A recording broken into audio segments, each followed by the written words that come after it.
I'm Sam Masterson. I serve as the president and CEO for MGFA. I'm thrilled to be here with you guys today.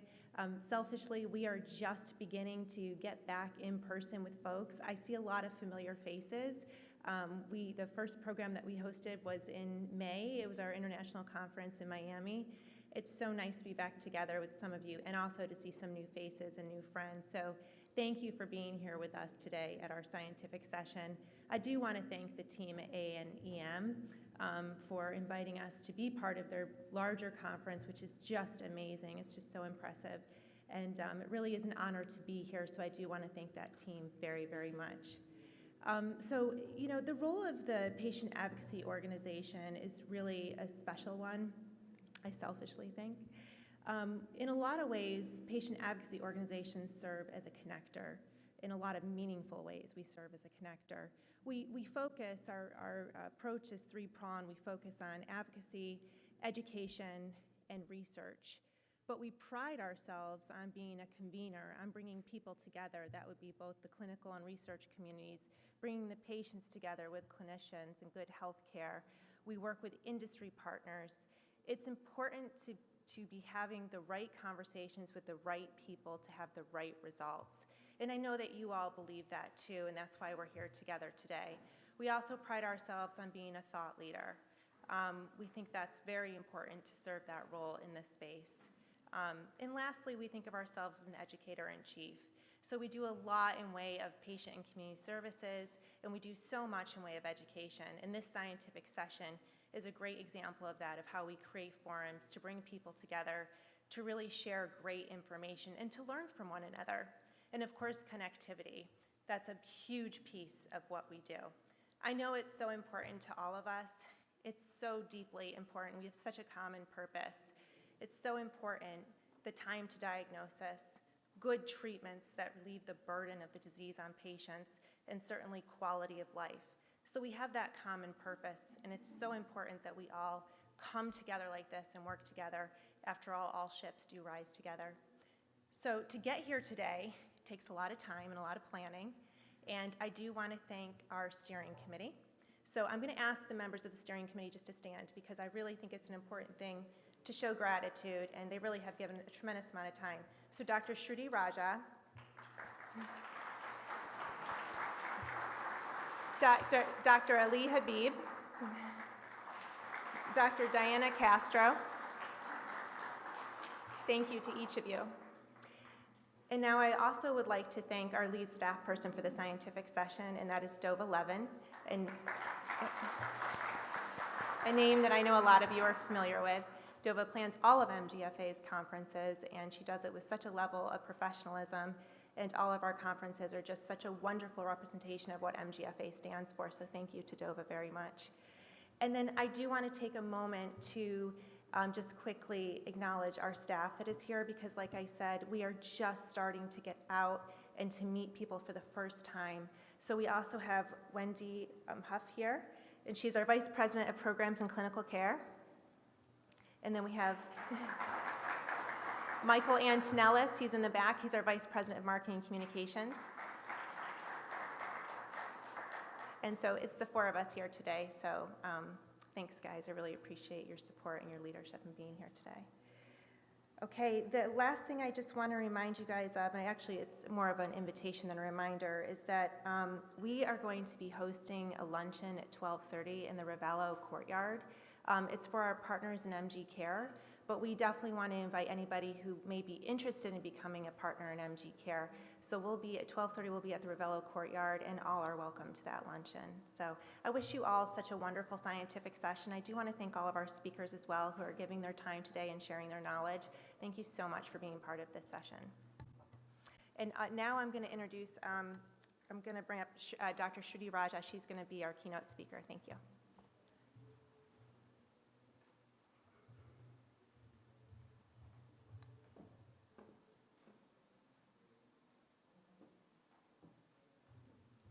Good morning, everyone. It is my pleasure to introduce our keynote speaker for this morning. Our keynote speaker for this morning is Dr. Carolina Barnett-Tapia. She is an associate professor of medicine in neurology at University of Toronto and the University Health System up there. So Dr. Barnett-Tapia is well known for her work in MG outcomes, and particularly in the development of the Myasthenia Gravis Impairment Index. So she is going to regale us with some information about measuring outcomes in myasthenia.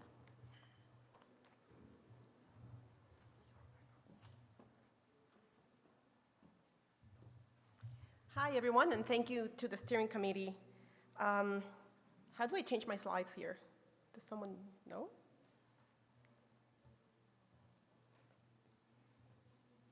There's no pointer. But there you have it. So while it comes, I hope to give you an overview of the status of outcome measurement in myasthenia and some of the gaps that we still have. Thank you. Those are my disclosures. The most relevant to this talk is that I am the primary developer of the MGII, and as my institution keeps telling me, I might receive royalties, might still being the operative word. And before I begin, I do want to dedicate this talk to the memory of Ted Burns, who does not need an introduction to this audience. He really was a trailblazer and did so many things for our patients and outcome measures. He was one of the kindest people I've met. He was kind of a long-distance mentor to myself, and we work in different countries, and he was always so generous with his time. So this is for Ted. Okay. This is, to the best of my knowledge, a summary of the available outcome measures specifically designed for myasthenia gravis. So I put them in a kind of a timeline. Anyways, I can't see the pointer, but you can see on the way there, QMGS. First publication that I can find, 1987, for a clinical trial of cyclosporine. The measure has been subsequently modified. The now measure that's called Carlo Vesta for the Italian Institute, myasthenia score, 1988, also developed for a clinical trial in azathioprine, then somehow modified. Then we go to MMS and so forth until 2021. So we have ongoing work in developing and assessing outcome measures. So before I see all those panicky looks, I will not be talking in detail of the development of each of these measures. Do not worry.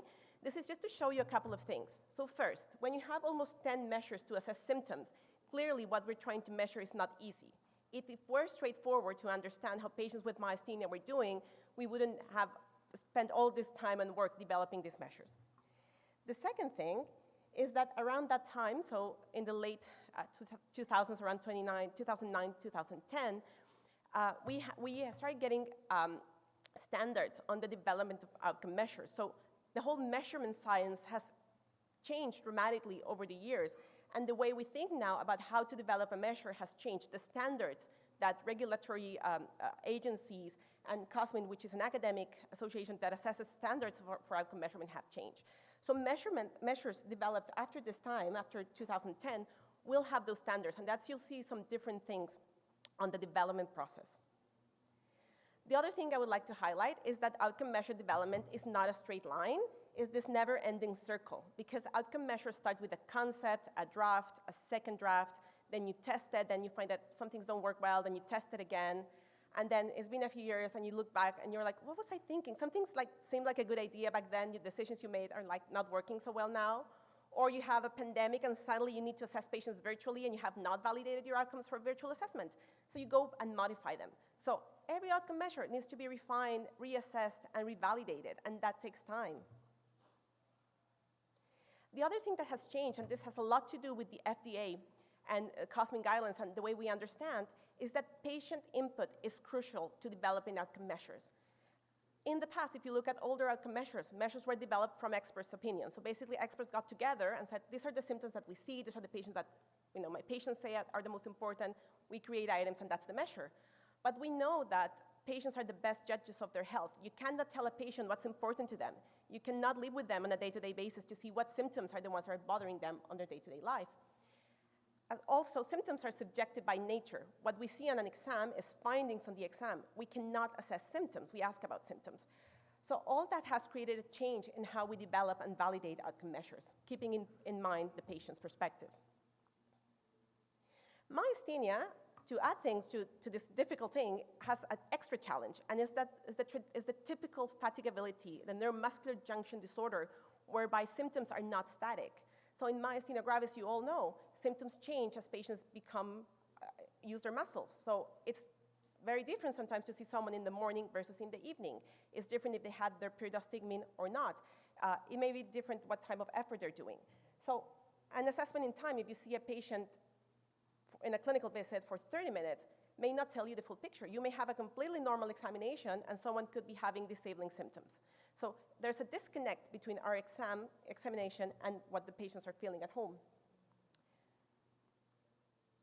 So this is back in 2014 when I started getting involved in this. But the first thing we did was to do a qualitative study. So that was asking patients about the lived experience of myasthenia. How were the symptoms affecting their lives? So this is in-depth interviews. When you record them, you go line by line coding. And it's such a rich information because then you get to know all the ways the symptoms were presenting in patients' lives. And then one of the main things that we saw then is that fatigability, this neuromuscular junction fatigability, where muscles were getting weaker when patients were using them, where symptoms were getting worse or starting at the end of the day, was really important for patients. And we have lovely quotes, but one of the patients said that they felt that when they came to the clinic, the assessment was not telling the true story, because they said, sometimes I look like I don't have myasthenia, but that's not true. I still can't do many things because I get tired, get fatigued, I get weak later on. And you may say, well, you know, that was 2014, 20 patients, that was in Canada, so perhaps Canadian MG patients behave differently. So this is more recent work in the US from adults with generalized myasthenia gravis. This is a paper that is now in press. Also qualitative, in-depth interviews, and basically, same findings. Patients were telling, yes, I have weakness in my neck, in my arms, I get double vision, but those symptoms are not static. They happen after, when I'm working on the computer, after a full days of work, after half the way through my meal, then my chewing becomes fatigue. So, US patients. International study, this is a beautiful study if you're interested in the patient experience of myasthenia gravis. Qualitative work, over 100 patients international. This study actually was led by patients. Patients led the analysis and wrote the paper. And I have to say, Nancy Lowe, who we also lost recently, led this work. One of the main findings of this paper, living with fluctuating and unpredictable symptoms, one of the key concerns about patients. So I hope I have convinced you that fluctuation symptoms and fatigability are important for patients, and we should be accounting for those when we assess patients. Now, the next question would be, well, can we measure this? Can we account for this in some way? It's not easy. And does it make a difference? So when you score it, if you kind of actually come and put it on paper, does it make a difference? Sorry, before that, this is what we came like accounting for fatigability. I'm just gonna scratch that. And before I go to showing you that it actually matters, is that by 2014, when we were doing this work, many outcome measures were not accounting for fatigability at all. So some have 0 items that would assess fatigability. Some have quite a bit, like QMGS, if you're familiar with that, where we test a lot of endurance. And some had no patient-reported items, so they were not getting report from the symptoms. So this is the gap that we thought that we needed to fill. So back to my trying to show you that fatigability and accounting for this does matter. So this is data from real patients with active myasthenia. So these are not patients in remission. These are not patients in minimal manifestation status, patients with active disease. So and the first 3 bars on the left are the arms. And these are 3 ways of assessing the arms. The bars reflect patients with a normal score. So the light blue on the further left is MRC score, just doing your typical clinical deltoid assessment. 80% of the patients had a score of 5 out of 5, normal strength in the deltoids. Same patients, the middle blue, endurance, validated endurance testing, QMGS, roughly like 65% of the patients had a normal score. We already saw that we have picked at least 10% of patients who seem normal by MRC, but were having reduced endurance. The darker blue, this is a validated question that asks about symptoms and fatigability of the arms in the preceding 2 weeks. You see that roughly 40% of the patients had a normal score.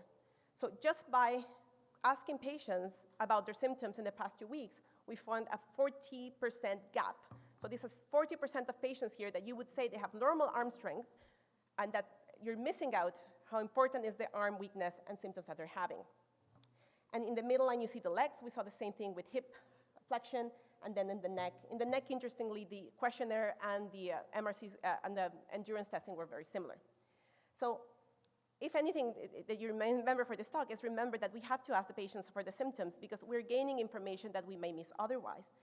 And sometimes, especially in research, because we need to do many things for regulatory purposes, sometimes in clinical settings, people say, well, people are reluctant to use questionnaires because they feel like they're very subjective, which, the nature of symptoms they are, and, what if the arm symptoms are something else? It could be arthritis, it can be tendonitis, and that's true. But that's part of our clinical job, the way I see it, to tease out what's causing what. We try to make the measures specific to myasthenia, and that's part of the work that I'll talk to you about standardizing, but we need to account for that. And I don't mean you to read the list, but I could not put this in better words than Ted Burns, who wrote this in 2016, so you can look at the reference, but he also made this comment that, we should not discard patient-reported symptoms even in clinic, just because we sometimes feel they may not be due to myasthenia. That's our clinical job, to tease out what's causing what. So back to outcome measure development, you see lots of circles because this is the iterative process that I was telling you. So here came the interviews, the patients, the qualitative literature review, we come a draft, and the draft we modified many times by expert input, but most important by patients. So we had patients go through the questions and say, no, this doesn't work, this doesn't make any sense, you're missing this, and refine it. And we ask experts again, we refine it again, and after several versions, you come with a draft that you actually go and test for pilot testing, that you actually go and test. So you see, from the qualitative interviews to this draft, I think it was 2 years that we had a working draft that we could feel we could test.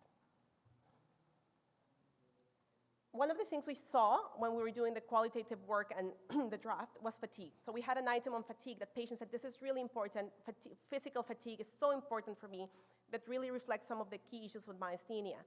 However, when we asked experts were a little bit skeptical that we could measure fatigue properly because of all these reasons. Like fatigue is, different than fatigability. This all general fatigue is so common, is so prevalent. It's hard to tell if it's myasthenia related or not. Everyone has fatigue, and they did not feel we could measure that appropriately. However, because patients told us this was really very, very important for them, we kept the item, and we just refined it, that we did our best to try to make it as specific to myasthenia as possible. But just to show you, US study that I just recently told you, fatigue again, one of the most important symptoms, one of the key goals of treatment for patients to improve weakness and fatigue. And in that study, they also interviewed physicians who also had the same, interestingly, same concerns, that they know it's important for patients, it's just hard to understand fatigue and how to measure fatigue in a clinical perspective. And this is from the MGPRO, a measure that's kind of, I still feel in the development process. The first paper came out last year. This is kind of their conceptual framework in red. See that they have like modular approach, physical fatigue scale, eyes, vulva, respiratory weakness, and fatigability. So I hope I'll show you by now that there's a lot of information coming that fatigue, fatigability, and all these things are really important. And if patients keep telling us it's important, we have to account for these. So this is a little bit what we did with the MGI. This is sort of what it looks like. Once you have a measure, you have to validate it. So one thing is reliability. That means it's reproducible. So if, ask people twice and separated by time, you want to see that if they haven't changed, the scores are, the same. If 2 people do the measure, so it was very reliable. Then you want to test construct validity. So we don't have a gold standard for what, outcome, what is disease severity in myasthenia. So you basically compare to the things that are out there. You want to see that it correlates to some degree. So it correlates with quality of life. We have really good correlation with MGFA class in that box plot that you see over there that I can't point to, but remission patients had virtually 0 scores, and as the patients increase in MGFA class, scores came up. And I want to go back and then talk about floor effects, because remember when I show you the gap, the 40% gap between MRC scores and the validated question. So what does it matter? What does it matter to have patients who are scoring 0? The problem is that you get floor effects. And a floor effect means that you can't measure improvement. If you score 0, there's no way to get better, even if your symptoms do get better, because you're not measuring them. So in this sample of 200 patients, we had the MGI, the QMGS, the MG-ADL, and the MG composite. And because each measure has their own metric, we put them all in a 0 to 100, so we normalize them so we can compare the scores, so they're on the same metric.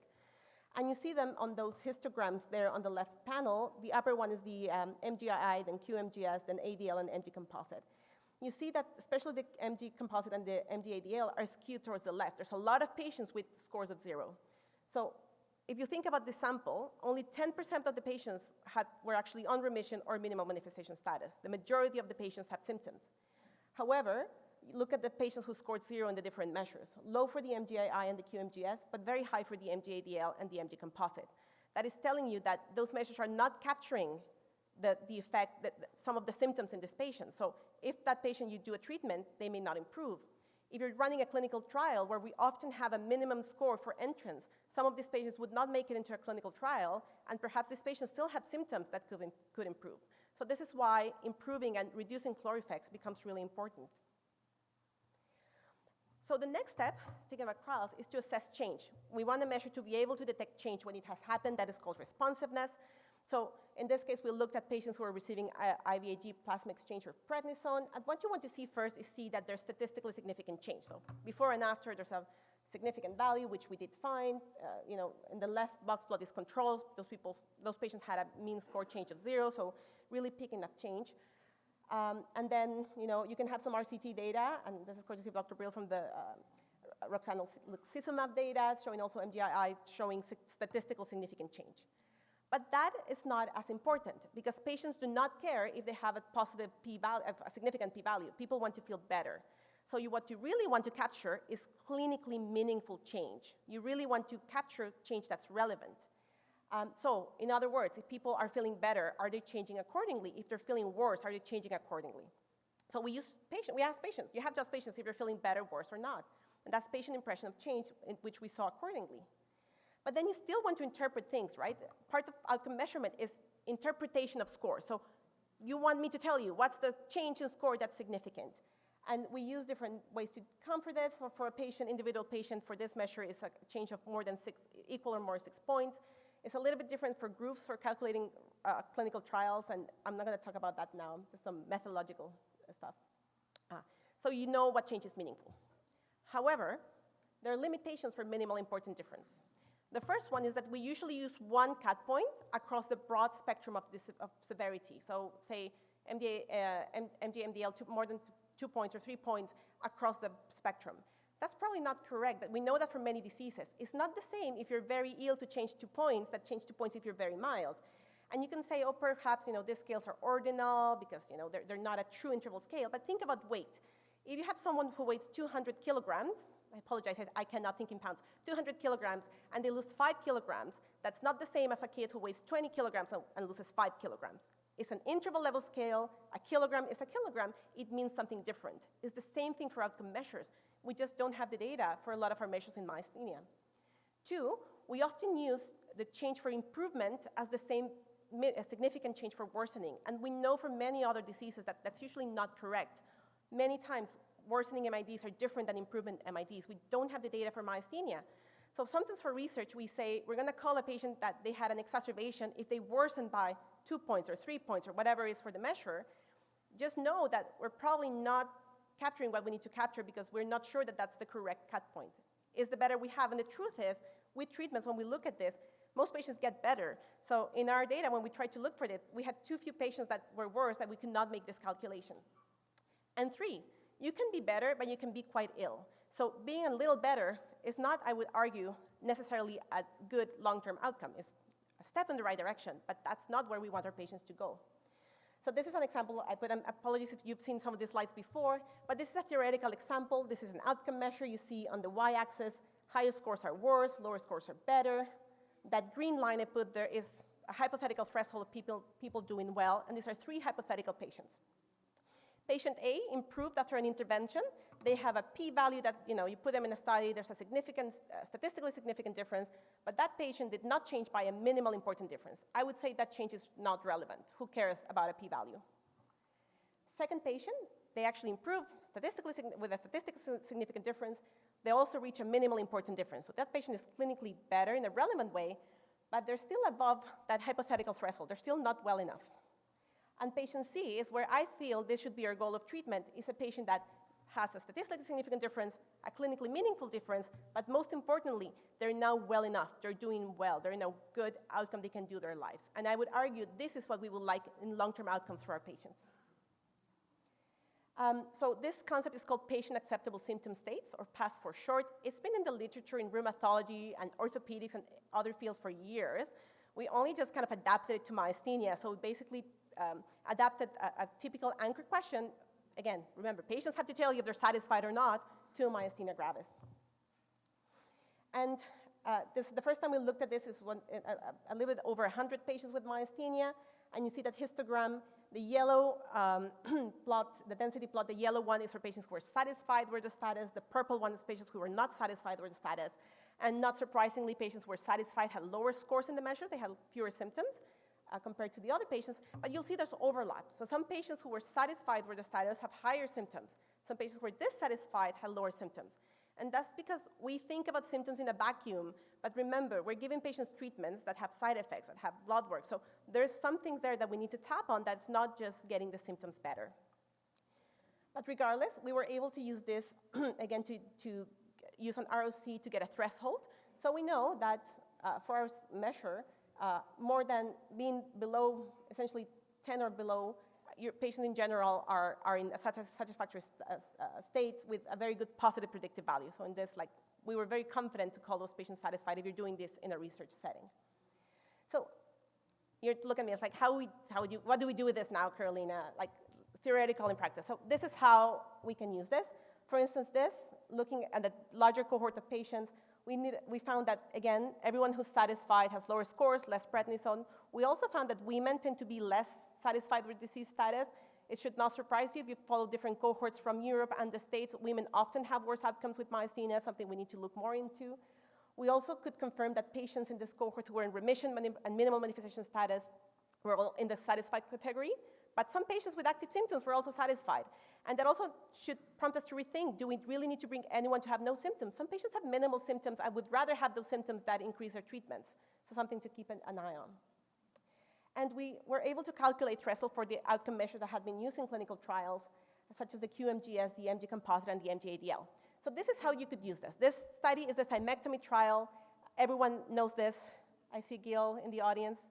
I know he's shown this before. So we know that the QMGS was the primary outcome measure. Patients who had thymectomy did way better than the people with prednisone. That was, at the end of the study, a statistically significant difference. It also reached minimal important difference.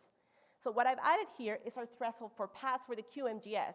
And this adds an extra layer to the interpretation of the trial, because now we can say that at the end of the study, the patients in the thymectomy group were not only better, they were, in average, doing well. They were, in average, having very low disease burden. You could also go back and look how long did it take them to reach that status. So it's giving you that extra layer of interpretation of scores and studies. This is another example. This is a large cohort from Sweden where it's over 1,000 patients. I think they estimate that this is 40% of all the patients with myasthenia in Sweden, which is kind of impressive. They had the MG-ADL for all these patients. So this is the histogram on the left. That line there is the pass threshold for MG-ADL. 47% of the patients have had ADL scores above that. That's above our threshold for being acceptable scores. There's a lot of disease burden in a large cohort of patients. This is telling us that a lot of these patients could be optimized or not optimized in their treatment. And if you look at this little graph on the right-hand side, you see by duration of disease. So the first two lines are 0 and 1 year. There's more patients in this category. Not surprisingly, because treatments take a while to kick in. So there's that lag. But even in the final bar on the right-hand side, that's 20 or 30 years of myasthenia gravis, and you still have like roughly half of the patients, almost half of the patients in this non-acceptable state. So it's allowing us to give that extra layer of understanding how we're doing by our patients. Yes, people are getting better, but a lot of patients are not as good as they could be. And I think this is where we need to put our efforts in clinical practice and clinical research. I'm going to go back to fatigue quickly because I keep hearing about fatigue from patients. And how hard it is to measure fatigue. Well, we actually have very good generic fatigue scales, not specifically for myasthenia, but the NIH has a PROMIS PRO information system. They have very good free-to-use fatigue scales. Some are as short as 6 items, so like they're very easy to use. So we looked at that in patients with myasthenia. We found that one of the main drivers of quality of life was fatigue. So there was no doubt that each score on fatigue, worse fatigue, really made a big difference in quality of life. It's really bothersome for patients. We also saw that despite we thinking that everyone is fatigued and patients, it's something else, we found that people who were on remission, minimal manifestation status, and pure ocular disease have virtually no fatigue. Their scores on fatigue were within the normal population. And as people came up in myasthenia gravis scores, the fatigue levels came up. More importantly, when we saw the patients who, in our study where we looked at prednisone plasma exchange and IVIG, patients who were treated and improved in myasthenia gravis specific symptoms, they all improved in their fatigue scores. And those fatigue scores also improved according to patient impression of change. So it turns out that we can actually measure fatigue. We can actually see change in fatigue with myasthenia gravis treatments. And more recently, and this is something I've been really glad to see, clinical trial data using fatigue measures as part of the secondary outcomes. This is from the REGAIN study. This is a pure fatigue scale, also generic. I think this is also one of the PROMIS fatigue or the NeoQL fatigue scales. Look at the big change. Patients in the treated group, dramatic change in the fatigue scores compared to placebo, and they very much alike in the open label extension. So I would say that we can measure fatigue. This general concept of fatigue, we should be measuring fatigue because it's important for patients, and we can show that this actually improves with treatment. There are many other gaps that I have not talked about. So what about ocular myasthenia? We have very little information. So most of the outcome measures lump together all the symptoms into a total score. So we don't have that much granularity to understand what's going on with patients with pure ocular disease.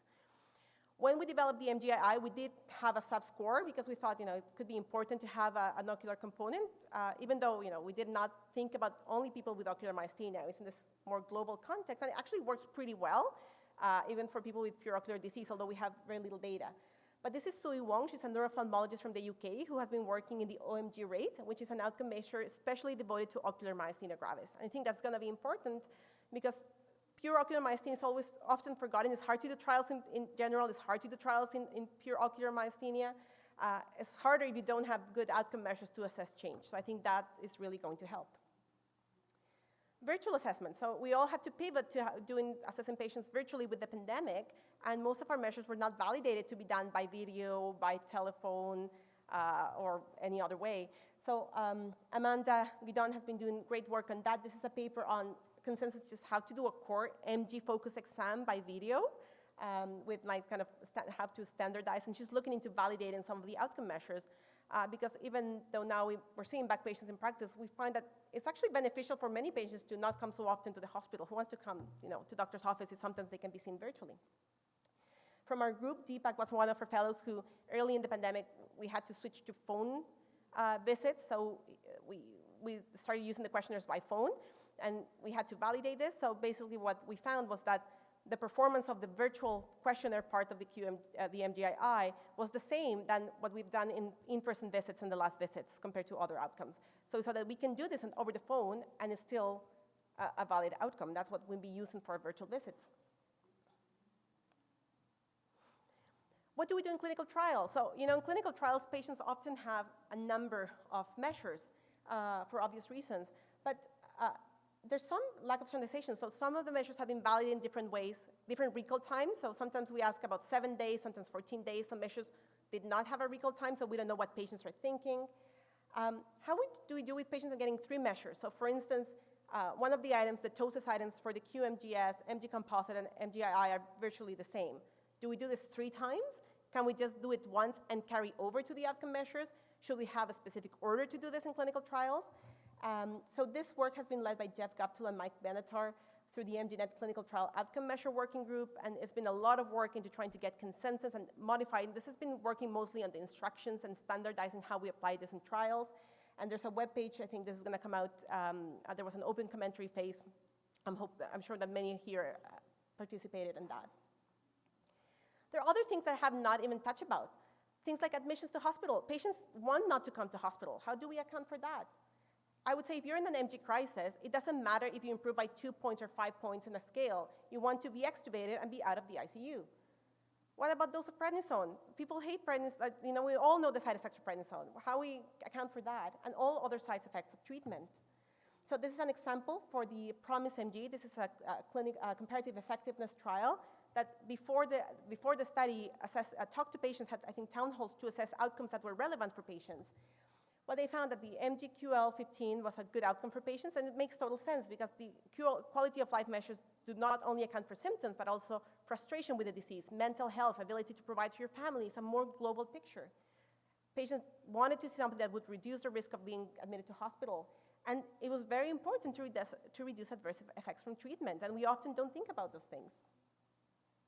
So when we get this, when we have a perfect drug, that we can cure myasthenia without side effects, and it's also easy to implement and not very costly, then we will not have to worry about all these things. But in the meantime, I think we have to stop thinking about symptoms in a bubble. We have to start thinking about the adverse effects of treatments and how we make this balancing act that we do in clinical practice all the time to optimize patients' health and life and minimizing toxicity. And that's some of the work we have been doing now is a discrete choice experiment where we're trying to assess how patients and clinicians make decisions, balancing out some side effects and some things related to treatment, like how many pills that people don't want to do. So I think I'm right on time, which makes me really proud. So a few thoughts. So I hope that at least you will remember from this talk that we have gained so much value from incorporating patients' views in this particular topic of developing measures. But in all general research, we have to ask patients how to help us run studies, how to make trials that are not a hardship beyond the typical effort for trials, that we're measuring things that matter to patients. I hope I've shown you that fatigability and fluctuations are so important. They make our life harder. We need to account for these. I also wish to say there's no perfect outcome measures. Measures have pros and cons. There are measures that are better for a certain purpose. In a very basic clinical setting, you're not going to do the QMGS because it takes 25 minutes, instrumentation and training. But you can do the MG-ADL. It's so easy to use. You can do it and implement it. It's good for your clinic. It may be good for payers. Sometimes in Canada, for instance, if we're prescribing expensive drugs, we need to show with validated measures that patients are improving to continue the funding. So you need to think about what it is, the purpose, what measure applies to that context. And I hope I have convinced you that we need more research into patient-centered treatment goals. We need to bring and rethink what we're measuring in the long run and how patients are making decisions and help with shared decision-making. And that's my last slide. I just want to thank a lot of people who have helped me and worked with me through the years, and the MGFA for all their support and offering to send surveys out and all those things, and MGNet and Muscular Dystrophy Canada who have supported some of this work. And that's the end. I'm happy to take questions if there's any time.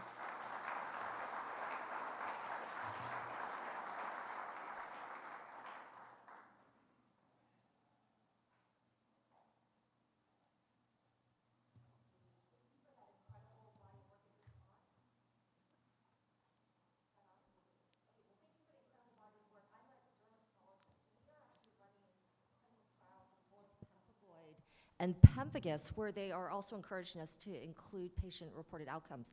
But one of the challenges we're facing is that, a lot of patients will basically say, well, I want to be clear. If I'm not clear, that's basically what the standard is. And so then the problem we're facing is that if we don't essentially cure the disease, then we don't get an approved drug. And for us, we don't have approved drugs for our diseases. So we're always struggling with clinical trials to understand. We definitely want the patients to be happy, but we also want them to understand that if you get from here to here in a condition where we have no approved drugs for this disease, that's a good outcome. So, there's sort of like this minimally clinically approvable difference versus, what the patient's ideal is, and how do you balance those competing, desires? Yeah, it's a great question, right? So sometimes you need a minimum, the way I see it, you need a minimum benchmark for approval. But I think what the patient is telling you is you need some other things down the line, right? But I agree with you, you need that minimal improvement to validate things. The question is, are patients willing to use a medication that only brings them that little benefit and not the full line? Are they going to take that medication? Are they willing to go through the side effects for medication that will still not essentially provide the relief that they want? Yeah, that's true. Yeah, I know. I think it's tough because we're coming across what's biologically possible. Is it possible to get a patient to a disease activity of 0 or 1, which is what they're asking for in Pemphigus and pemphigoid, off all systemic therapies? Like, none of our drugs do that, right? So, you have to maintain on the medicine. So it's a challenge. Yeah. I think we need to be in conversations with the FDA to basically say what's reasonable. And I feel like we're advocating for our patients if we basically say that we need to have a reasonable standard for drugs to be approved. Yeah, absolutely. Thanks for that. Caroline, great talk. I missed the very beginning, but just a quick observation. You mentioned there are no perfect outcome measures, but I'm glad there are people like you who are getting us closer to perfection. And I just want to give an example because it came up yesterday with actually one of Chip's patients on the MG-ADL, and we're talking about how could you score an MG-ADL of 0 even when the patient really, to us, doesn't look that good. And it's because when we made things like the MG-ADL years ago, we didn't go through the process and properly word things. And so it was described actually a patient who had to lie down on a bed to brush their hair because they had less than 4 strength or whatever, say in deltoids or whatever. And so I went back and looked at the MG-ADL wording for that item, and it says extra effort to do this task. For that patient that was described to them, it wasn't extra effort anymore. It was okay to do their hair or brush their teeth that way. And I was going, we should have worded it alteration somehow or physical modification to do it, and then we would have caught that. Now, the other patient that was described with a complete ptosis, that ptosis item, they should not have answered a 0 if they had a complete ptosis. But anyway, I'm glad people like you are perfecting our outcome measures because there are flaws, especially with some of the older ones. Most of the time they work, but there are certain circumstances where they really are awry. Thanks. Thank you. Thank you. Very nice talk, but I have a little concern. And that is, while we all agree that the patient's symptoms are very important, when there's a mismatch in the physical exam and the symptoms, you have to be very cautious. I don't know about all. I certainly have had patients who have been treated for years with steroids for the fatigue that wasn't ending up being myasthenic. And so the message I was hearing a little bit was that we really have to listen to our patients, which I agree, but I think we also should be very cautious. Absolutely right, and that's why I put TED. So that's right. I remember patients that people were pushing me to treat because they're fatigue, and I was like, the myasthenia, I think is stable. They actually had cancer that was undiagnosed. So I think that's part of the clinical work. We, as clinicians, that's our job to tease out what's, we not only have the one patient who's young and whose myasthenia is the only disease that they have. We have patients with cancer, we have patients with spinal stenosis, we have patients with many other diseases. So I agree with you. The way I see it is, I think I'm in line with what Ted was saying, is as clinicians in clinical practice, that's our job to try to tease out what's causing what, which I agree is sometimes one of the hardest parts of the clinical practice. Great talk. My question is much more sort of forward-looking. You know, the PASS seems like the great goal to achieve. What would be a time to achieve PASS with the sort of rapid explosion of therapies, which is amazing? If I were to come to you as a new MG patient, what would you think is a reasonable time to say you should get to PASS? And That's a great question. We haven't thought about asking patients that. It just gave me an idea, but we don't know. So when we looked at our cohort, and one of our fellows was looking at that time to achieve PASS in a cohort of patients from the clinic, I think the mean, I want to say it's about 2 years. But that's with the older therapies. This is for patients where we're waiting a year for azathioprine to kick in or methotrexate and reducing the dose of steroids. I would say most patients would tell you, I'm not just going to go out a limb here and say that's not acceptable. If you look at the patient-led study, a LEAP study led by Nancy Law, one of the comments was that sometimes patients feel they waste a year of their lives waiting for treatment to happen. There's a year where they're still unwell, and sometimes the treatment doesn't work. So you spend a year in azathioprine, you're like, oh, now what? Now we have to change and wait another year. So I would expect that to change. And I think that's something we need to think about for regulatory purposes. So, for instance, in Canada, we have CADEF, NICE. I think here you have ISPOR. When this bodies who kind of assess medications that are very expensive to be approved, it's not just the efficacy and the overall quality. It's also how it may impact these things. But I think you're right. We need to assess this to see what's the value, not of just getting patients better, fewer side effects. What's the added value to bring them there in a shorter time? So that's a great point. Thank you. thank you. You mentioned, no two patients are the same, and so having a single number to say this is a good outcome as a pass. If I'm terrible and I get a lot better, but I don't quite get to there, it's still a great outcome. And Yeah. so, that's... It's a great point. So PASS is meant to be used, so there's 2 ways of assess PASS. In our clinic now, we ask all the patients if they're satisfied. So patients have to, so we do like a true anchor in all the clinic visits. Now we had it. In research studies, that threshold is an estimate. It's like a mean score. It means that they're more likely. This is just for research purposes. It doesn't mean that when you see a patient, they're like 3 points and they're happy. You're not going to say, oh, no, you're not good because you're above the PASS threshold. We need to get you better. So think about some of the thresholds, some of the things we do are meant for research, is to classify patients for research. It's like when we classify a responder, we know there's misclassification. There's going to be some patients where we're getting wrong. We want to think that overall we're getting them right for research purposes. I agree with you, Michael. In clinical practice, it's a different story, and it's a case-by-case scenario. That's it? Okay. Thank you so much.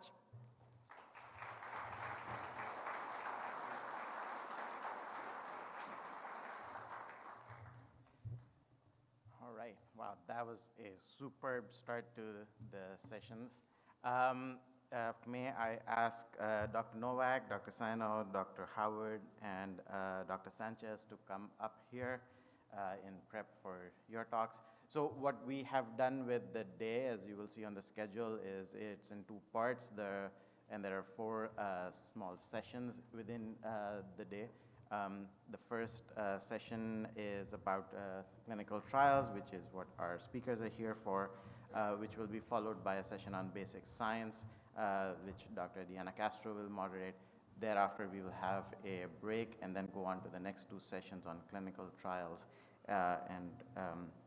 The way we've structured the sessions is the question and answer session will be at the very end. So please remember your questions and hold them till the very end. What I will ask all my speakers to do as they finish their talk is introduce the next person in line. I can leave this schedule up here so you can see. You also have the task of timing your own self as you're doing these talks. And one more time, Sam already did a fantastic job of doing this, but I once again want to recognize the efforts that Dova put into this conference. If things are going smoothly up here, it tells you about the chaos that she had to deal with on the back end to make it smooth like this. So thank you, Dova. Oh, and with that, I would like to invite Dr. Novak for his first one. Good morning, everyone, and I'd like to thank the meeting organizers for inviting me to present this morning. I'll be giving a very brief talk about the randomized double-blind placebo-controlled phase 2A study of subcu Patoklamab in patients with generalized myasthenia gravis. So these are my relevant disclosures here. So just as an introduction, everyone knows about autoimmune myasthenia gravis. I just wanted to, level set and say that existing therapies for myasthenia have variable efficacy with sometimes a long time for those medications to achieve clinical benefit. And certainly many of them have an adverse event profile that is unacceptable to our patients.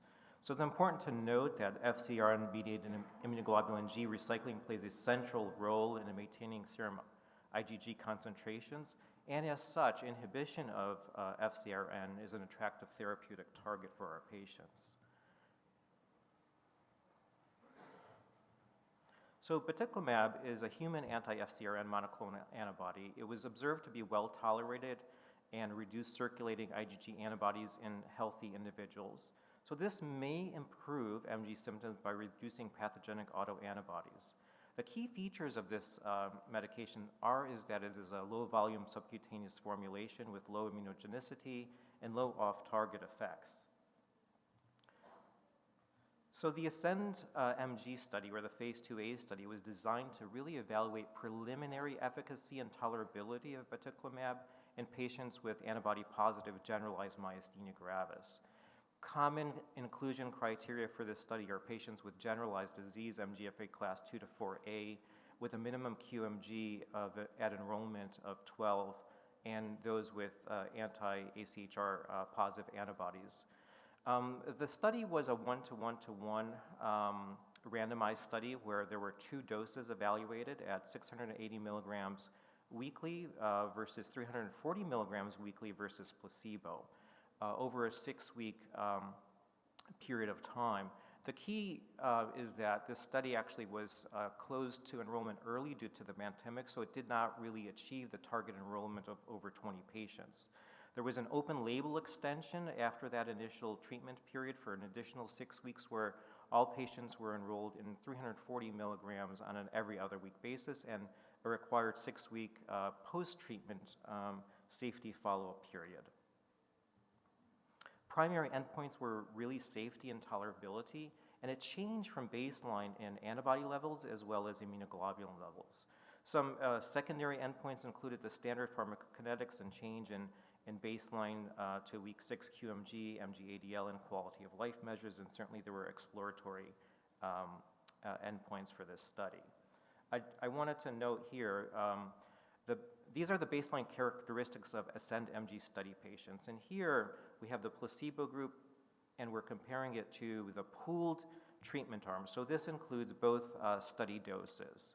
I will point out here also that the QMG-ADL MG composite scores were well matched. However, there was differences between the placebo and treatment arm for age and also gender here. Again, this is a small scale study, so we didn't make too much of this, but I just wanted to point this out. So looking at one of the key primary endpoints, which is a change in IgG level from baseline, we observed that by week 6 in the high dose group, that 76% reduction in IgG level from baseline. In the lower dose, we have a 59% reduction in their serum IgG level. In the placebo, there was really no change. As the patients progressed into the period 2, which was a lower dose at a increased frequency, those IgG levels started to drift back to baseline, especially in the third period where they were not receiving study drug. Similarly, there was a change in autoantibody levels, again demonstrated a difference between the placebo, low dose and high dose. At the 680 milligram dose, 87% reduction in serum acetylcholine receptor autoantibody levels as compared to a 54% reduction in the 340 milligram group. And in the placebo, there's really no significant difference in those autoantibody levels. Safety and tolerability, also very important. We didn't really find a difference, and the safety profile was very similar to published for anti-FcRn therapies. I will point out that in the treatment group, there was a severe grade 3 treatment related AE that resulted in a withdrawal that was due to an MG worsening, and there was an additional significant adverse event that was considered to be possibly related to study drug, and that was a case of herpes simplex. So looking at albumin, anti-FcRn therapies do potentially affect albumin concentrations, and we showed that there was a dose-dependent reduction. By the time the patients were off of study drug, albumin concentrations returned to baseline levels, essentially. This is a grouped analysis because of small numbers, looking at the MGA-ADL responder analysis at week 6. So in the placebo group, again, this is pooled data, we saw that there was a 33% improvement in the ADL score by 2 or more points as compared to 55% in the treatment groups pooled. QMG responders defined as a 3 or more point improvement, we found that 17% in the placebo achieved that versus 46% in the treatment arm. And then the MG composite, we observed that there was a 33% improvement in the placebo group as compared to 55% in the pooled treatment arm. So the conclusions of the study, there was a dose-dependent decrease in serum IgG levels and autoantibody concentrations. The study medication appeared to be well tolerated and had a similar safety profile. We found that there were potential differences in the period 1 between the doses studied here. But the most important thing is that this study actually provided us additional information in support of a phase 3 clinical trial.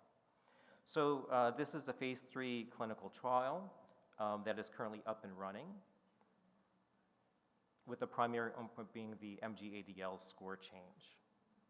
So I'd like to thank the meeting organizers for inviting me, and I will introduce our next speaker, which is Dr. Sino. So thanks again.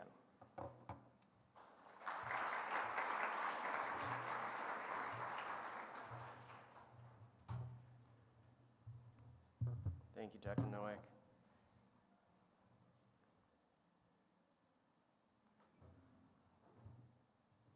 Uh-oh.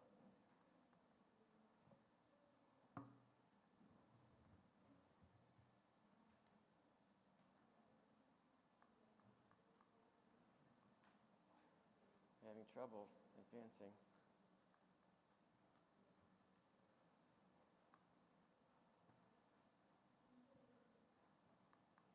You didn't have to sync up your slides, did you? The slides actually just came up. Oh, okay. Oh, there we go. Okay. Thank you so much.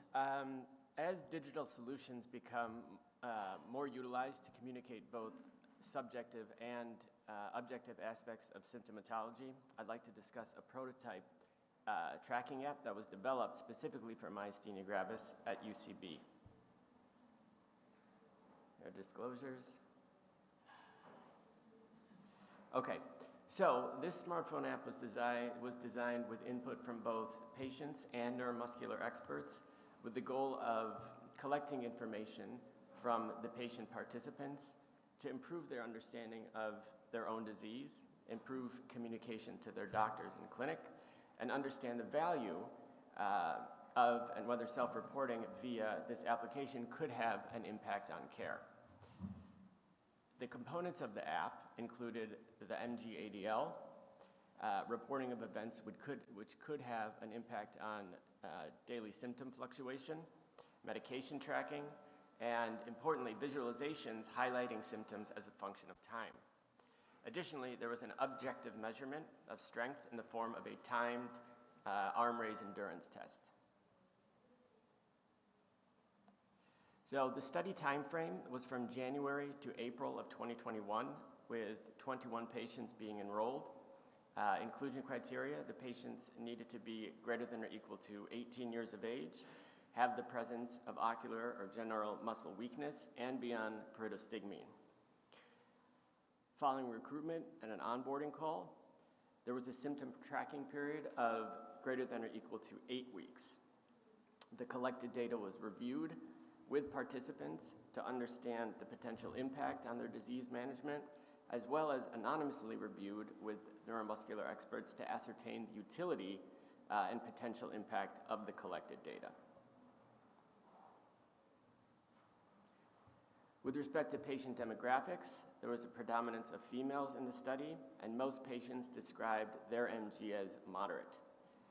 The majority of patients, 16 out of 21, had tracked their MGs in the past with some form of either paper journal or a digital device.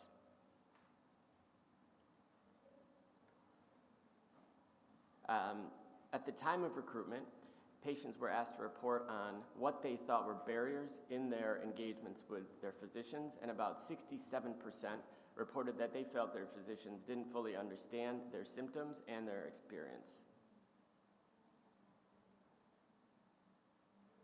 So we saw that 20 out of the 21 patients, 95%, reported some sort of barrier to their physician interaction at the end of the, at the start. At the end, 43% reported that they felt their communication about their disease state and their physician understanding improved after using the app, and 63% felt that the visualization aspect of the app allowed them to measure behavioral, or allowed them to make behavioral and lifestyle changes to better manage their disease. 50% or 57% of participants reported that they would recommend the app.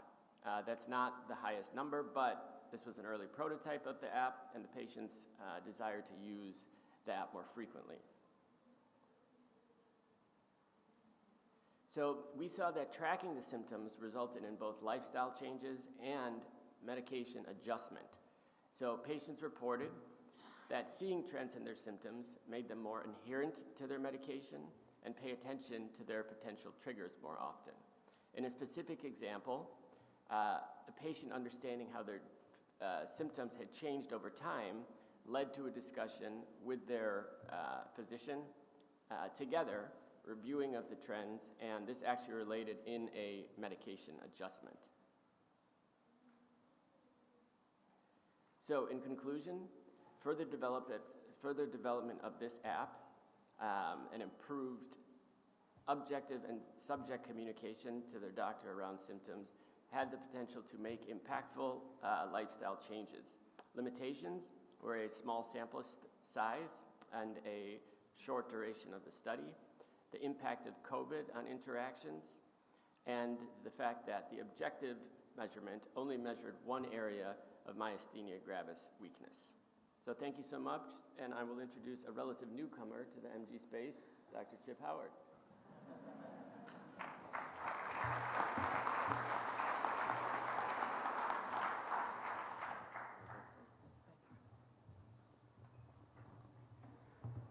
Well, my thanks to the organizing committee and to MGFA for allowing us to speak to you, and thanks to all of our study investigators and patients. We're going to talk today about subcutaneous Efgartigimod in a non-inferiority study to the intravenous preparation. These are my requisite disclosures. As many of you know, the neonatal FC receptor functions as a salvage pathway for immunoglobulin G, first described in the 40s by Professor Bramble, and then elucidated through the work of Sally Ward and others through the 90s. We now know why immunoglobulin and its antibodies have at least a 4 times longer half-life than IgA, IgM, etc. Efgartigimod is a unique IgG1 FC fragment designed to outcompete IgG binding to the FcRn molecule. Typically, when we, it doesn't work, typically immunoglobulin is pinocytosed into the cell, into the endosome, bound tightly to FcRn, and then retransported to the cell surface, released back into the circulation, and giving its extended half-life. That immunoglobulin, which is not bound, is shunted to the lysosome for destruction. Efgartigimod, pH20 sub-Q, is combined with hyaluronidase to allow us to give larger volumes of injection, a methodology that's used frequently in the oncology space, and allows us to test a new formulation of this drug. We know from prior studies that PK/PD, they compare very similarly to the intravenous preparation. The ADAPT-FC study design is shown here. Patients received a single course of 4 weekly injections subcutaneously compared to a similar intravenous course, 1,000 milligrams sub-Q versus 10 milligrams per kilo IV, and then followed thereafter through an observation period. One sees the number of patients, and I can't read directly here, but 100 plus were randomized 1-to-1, and then patients rolled over, 105 of them, into the open label portion of the trial, which is still going on. The primary endpoint was to look at the reduction in IgG at day 29, approximately 1 week after their 4th infusion. These are the baseline characteristics and demographics, and they are matched very similarly, other than those with disease class MGFA class 4, in which in all MG trials we have an underrepresentation in the study population due to the instability of the disease, if you will, and the fact that they are not good trial candidates. MG-ADL, MG were matched quite similarly, as well as age and other demographics. In the bottom, one sees the therapy that they were on at baseline, including steroids, other non-steroidals, cholinesterase inhibitors, et cetera, and again, quite evenly matched. This graphic here on the left demonstrates the primary endpoint and the percent reduction in our primary efficacy point, achieving similar reductions in levels both with the IV and sub-Q preparations, no statistically significant difference. On the right, one sees the curves for both IgG, antibody level, and in the dotted line, MG-ADL, and it too follows a very similar pattern, both falling very quickly in the initial phases of administration, reaching the nadir at week 4, and then coming back to baseline slowly. This slide here demonstrates the safety profiles of the drug, and they were quite evenly matched and very typical of what we've seen in the IV preparation, other than injection site reactions of pruritus, rash, etc., which were not seen in the IV preparation of any significance whatsoever, but clearly were present in the subcutaneous form, self-limited, did not persist with repeated injections, and overall was a very well-tolerated drug. So in conclusion, the primary endpoint of the sub-Q trial was met, and this formulation was not inferior to that of the intravenous preparation. Safety and tolerability were very similar to the intravenous preparation, other than injection site reactions, which were mild, and achieves or allows us to have a new formulation for the drug. I will tell you that as of today, a BLA was submitted to regulatory agencies for this product, and that announcement was made earlier this morning. Thank you for your attention, and let me introduce to you Dr. Jose Sanchez from the University of South Alabama.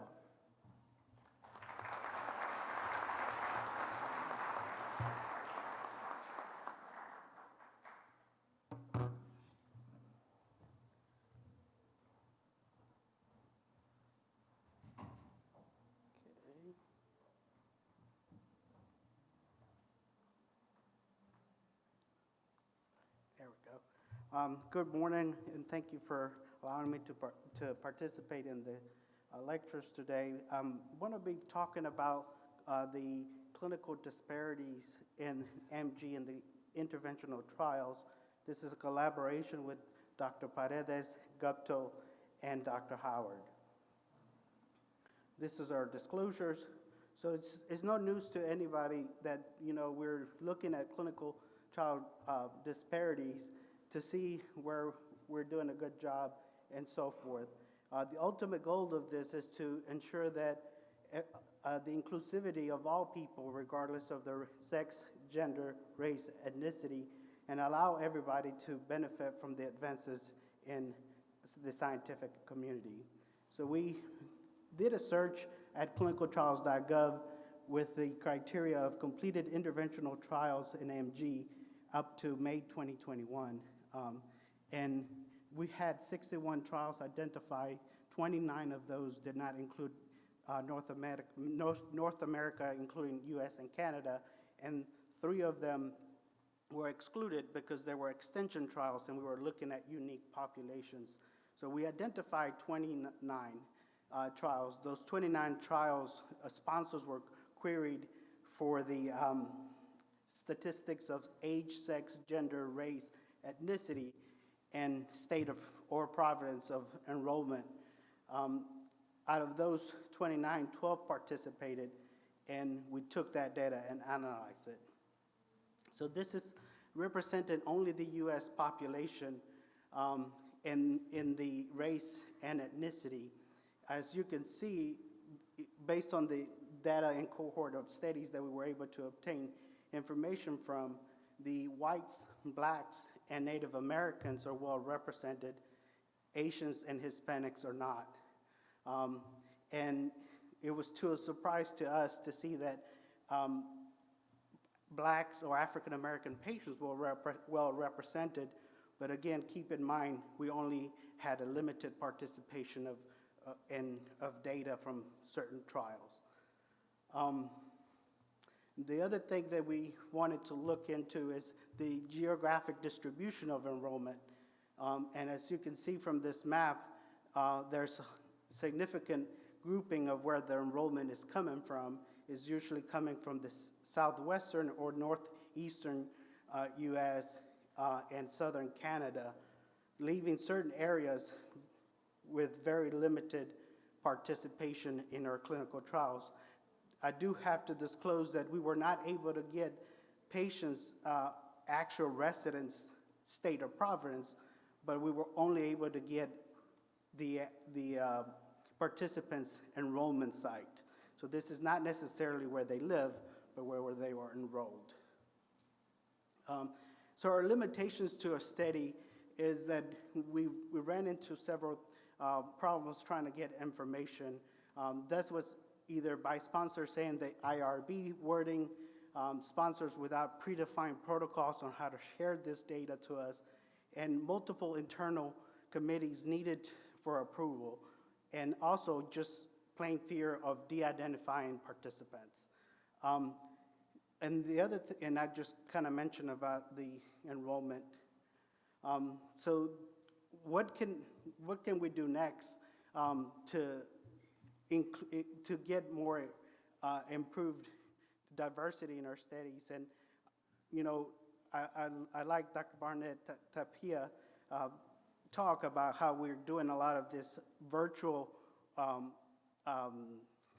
validation of scales so that we can do more remote, be more accessible to patients, and be actually sensitive to some of these patients who have to travel significant lengths to come to see us and frequent visits. So ultimately, I think, we need to keep working on that, and we need a conscious effort from the sponsors and also the study sites to make it easy for these patients to show up so they can participate and give us information that we can further use. I would like to thank the sponsors and investigators and staff who participated with me and to trying to achieve this data. Thank you.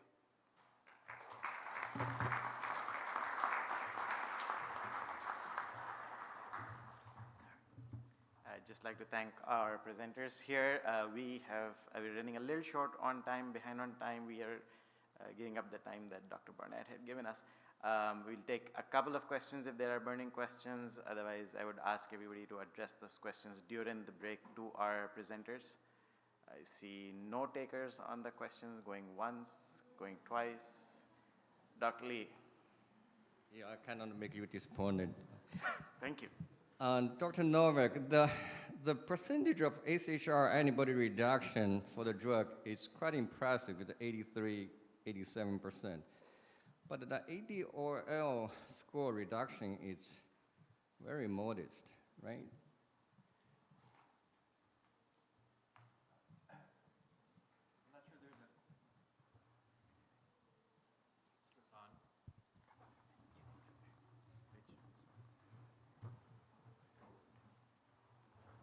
Completely agree. So the study wasn't powered really to assess efficacy. So I think interpreting the MG-ADL or even the QMG or other outcome measures cannot really be done definitively. The phase 3 clinical trial will really address that. So hopefully that answers the question. But I agree with that observation fully. Awesome. Thank you. We will move on to our next session. Thank you to all our presenters. I will pass it on to Dr. Castro.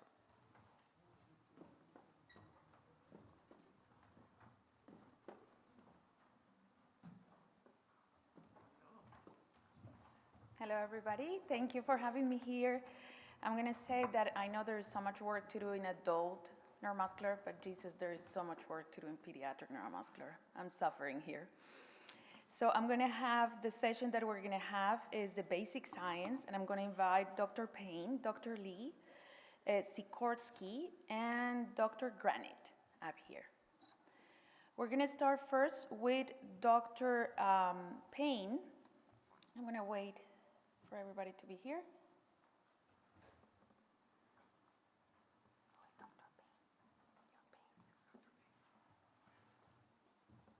Okay.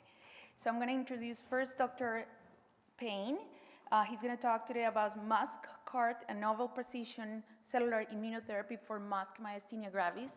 But I'm also going to make a mention that he's the winner of the Nancy Lowe High Impact Award.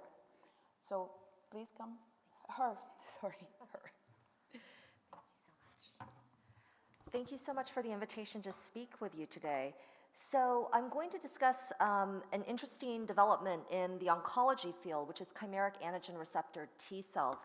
This is a clinically approved technology for malignancies of the B cell lineage.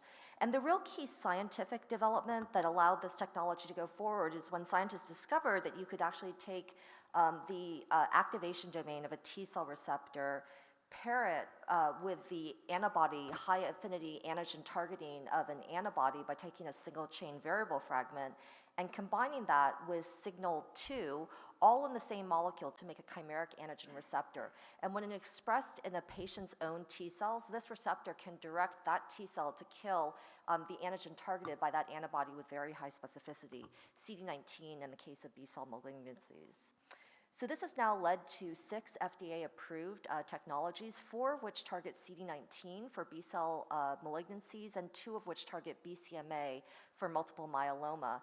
And in the B-cell leukemias and lymphomas, it led to a 53 to 81% rate of complete remission and a 40 to 57% rate of long-term remission, a subset of whom are actually thought to be cured of their otherwise fatal B-cell leukemia and lymphoma.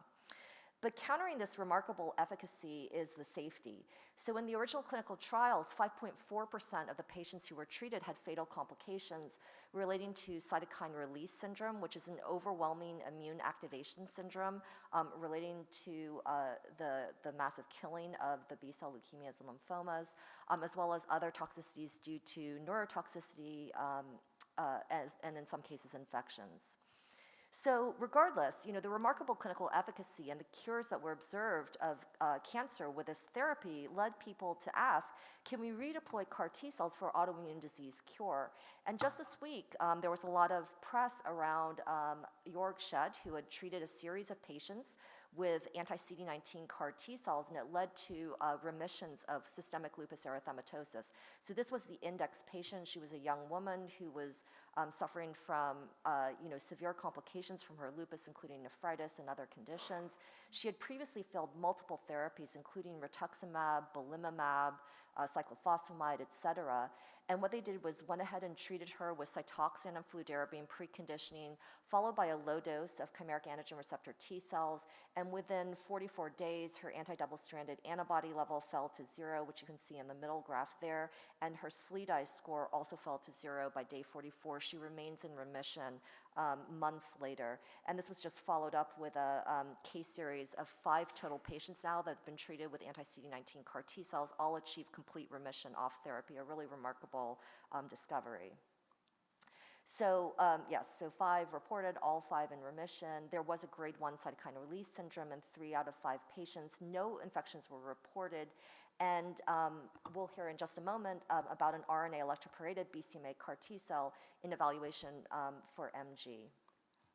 So we were asking the question, can we target CAR T cells for autoimmune disease cure? So Musk myasthenia gravis, as you're all aware, is an autoimmune disease in which antibodies can target a protein known as muscle-specific tyrosine kinase. It occurs in 6 to 7.5% of MG patients. And corticosteroids and B-cell depletion with rituximab are the frontline therapies for Musk MG. Rituximab, as you're all aware, was originally approved for B-cell leukemias and lymphomas. So when cures of B-cell leukemias and lymphomas were being reported with CAR T cells, we wanted to understand how we could better target that to potentially achieve the same result in Musk MG.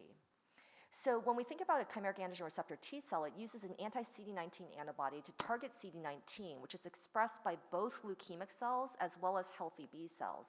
So this results in total B cell depletion in patients. In some cases, patients remain B cell depleted for decades and need lifelong IVIG infusions to maintain normal immunity. But this is thought to be worth it in the case of an otherwise fatal B cell leukemia and lymphoma. Now, in the case of Musk myasthenia gravis, the anti-Musk B cell expresses an anti-Musk B cell receptor, and that is the perfect target for antigen-specific B cell depletion because healthy B cells don't express that. So we took the Musk autoantigen, expressed the ectodomain on the surface of a T cell, and the hope is that if this works as well as anti-CD19 CAR for B cell leukemias and lymphomas, that we should induce complete remissions of Musk myasthenia gravis, and hopefully without the side effects that are related to total B cell depletion, since the anti-Musk B cells are only thought to represent less than 1% of total B cells. So we designed the Musk CAR to take the native Musk ectodomain and put it onto a chimeric antigen receptor cytoplasmic domain, which includes CD3 zeta and the CD137 co-stimulatory domain. We expressed this in primary human T cells, and we showed in various killing assays that it induces antigen-specific B cell killing. So here's a typical B cell assay. These are just control B cells that do not express an anti-Musk BCR. What you can see is that CART19, if you go up the curve, killing is up and the dose is to the right. So basically, CART19 will kill CD19 positive B cells in a dose-dependent manner, whereas there's no killing by non-transduced T cells or MuskCART. We then went ahead and contacted all of the amazing Musk basic scientists, and we were able to obtain anti-Musk B cell receptor sequences that targeted each of the major Musk subdomains, IG1, IG2, IG3, and frizzled. And what we showed was that we did also see that basically there was comparable killing of these CD19 positive anti-Musk B cells by CART19 and MuskCART. So basically roughly comparable efficacy while retaining antigen specificity. We then went into a syngeneic EAMG model in which we immunized mice with the human Musk ectodomain, waited a few weeks for them to develop antibodies, and then treated them with either mouse anti-CD19 CAR T cells or the anti-Musk B cells, and then we did flow cytometry analysis. And what you can see here is that there were no B cells in the CART19 treated mice, reflecting total B cell depletion, whereas the mice that were treated with Musk CART or non-transduced T cells ended up having a similar level of B cells, indicating that we did not induce total B cell depletion. Along those same lines, the total mouse IgG decreased in the CART19 treated mice, which is shown in blue, whereas total IgG levels stayed normal in the Musk CART treated mice. And when we looked at the anti-Musk IgG, both CART19 as well as Musk CART induced antigen-specific IgG depletion in this model, whereas the non-transduced T cells and the mice continued to worsen. We did a lot of safety screening, including a comprehensive organ histology, serum chemistries, and Musk CART treated mice to make sure that it didn't have any unwanted off-target effects. This is sort of the first time that we would be releasing Musk from its native environment in the neuromuscular junction and have it circulate throughout the body. So we wanted to make sure that it didn't have any untoward off-target interactions that we wouldn't have otherwise predicted. Didn't see anything that was specific. We also screened a membrane proteome array, which expresses over 5,300 human membrane proteins, and that did not identify any productive off-target interactions of Musk CART. We also screened a panel of primary human cells, didn't see any pro-inflammatory cytokines indicating activation of Musk CART against these primary human cells. And finally, we also screened co-cultures of primary human myotubes or mouse C2C12 myotubes to try to mimic the human neuromuscular junction, and didn't see any off-target interactions, for example, due to Musk interaction with LRP4, which is known to be expressed in the neuromuscular junction. So this has all led to a Musk CART phase 1 trial design, which is an open label study of Musk CART and Musk autoantibody positive MG.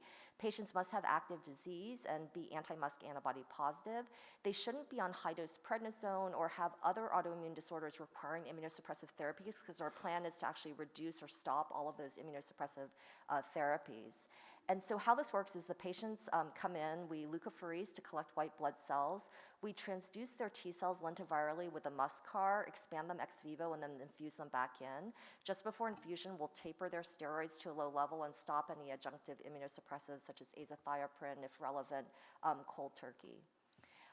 In the phase A, we'll have a dose escalation where we'll test a 12.5-fold escalation of the dose plus or minus a preconditioning regimen to determine the maximum tolerated dose of Musk CART.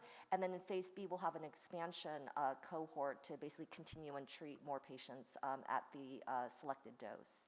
And because this is a phase 1 safety study, the primary endpoint is safety, meaning related adverse events, including dose-limiting toxicity such as cytokine release syndrome.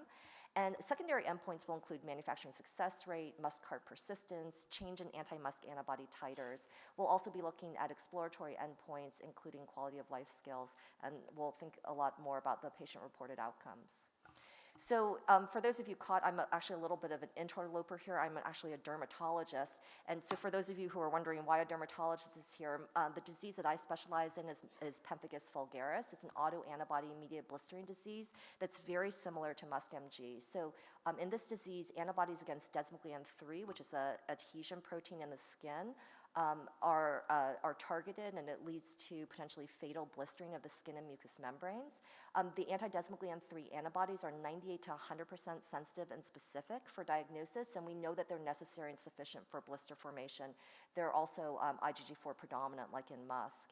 And just like in Musk, corticosteroids and rituximab are the standard of care for our disease. It induces transient complete remission in up to 90% of patients and reduces desmoglein 3 autoantibodies to the normal range, indicating that all of the anti-desmoglein 3 antibodies are made by short-lived plasma cells that are targetable by rituximab. However, the maintenance rituximab regimens are required to prevent disease relapse, but in the clinical trials, these regimens have been associated with a 4 to 9% annual rate of serious infections. So again, seeking for an option for safer but still effective treatments for our patients. And so the Descartes phase 1 trial is currently ongoing. It's the first precision cellular immunotherapy to enter clinical trials for an autoimmune disease indication. And early cohort results from this trial have actually informed the Musk CART trial design and future product enhancements.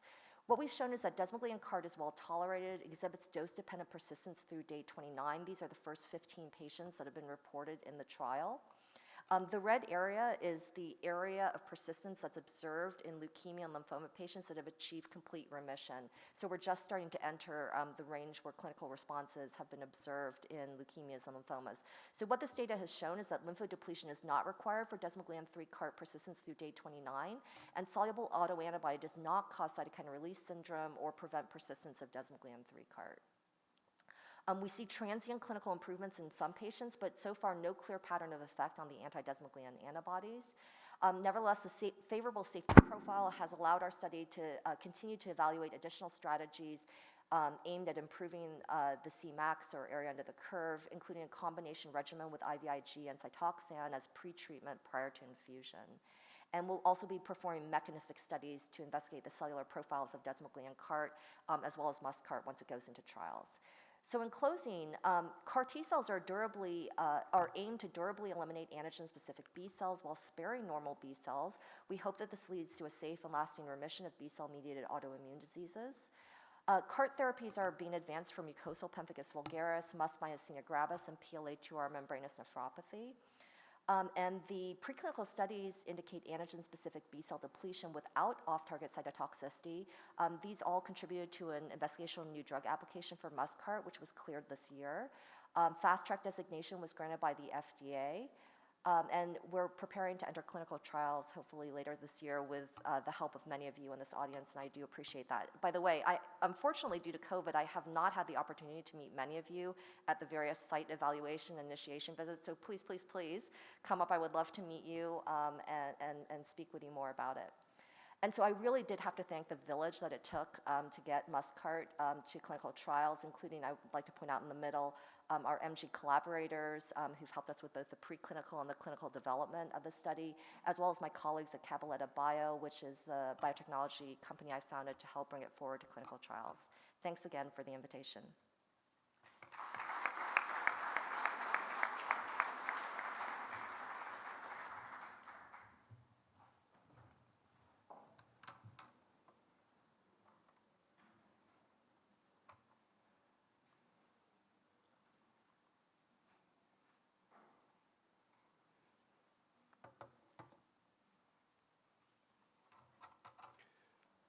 Good morning, everyone.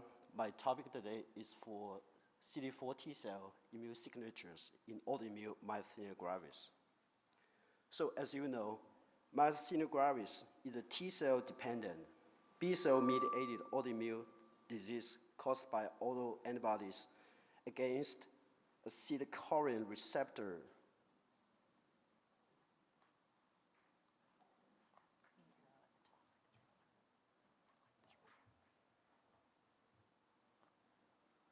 Acetylcholine receptor or other components of the neuromuscular junction. Overwhelmingly, the current study focused on the CD4 T cell, but accumulating evidences just suggest CD8 T cell play a role in the MG pathogenesis as well. So, including GWAS study showed that the correlation between HLA and MG onset and MH1 classification 1 molecules increased in MG muscles. And deletion of CD8 T cell can suppress MG model development. So our study is to explore the characteristics of CD8 T cell in MG patients. So by using 28 parameter panels flow cytometry, isoplex single-cell platform, and nanostring-I sequencing. So we investigated the phenotype, function, and transcriptome of CD8 T cell in immunosuppression naive MG patients and health groups. In addition, we included a group of MG patients with steroid treatment. So this is the demographic and the characteristics of the included MG patients. And we found that exhausted CD8 T cell significantly increased in MG patients than health control. those CD8 T cells express CTLA4 and PD-1.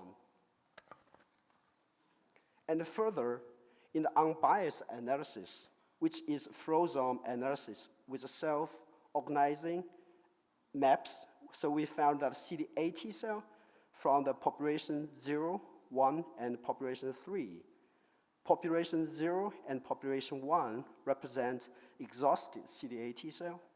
So we can find that this population increased in MG patients and decreased after steroid treatment. And population 2 represent double negative TFH counterparts.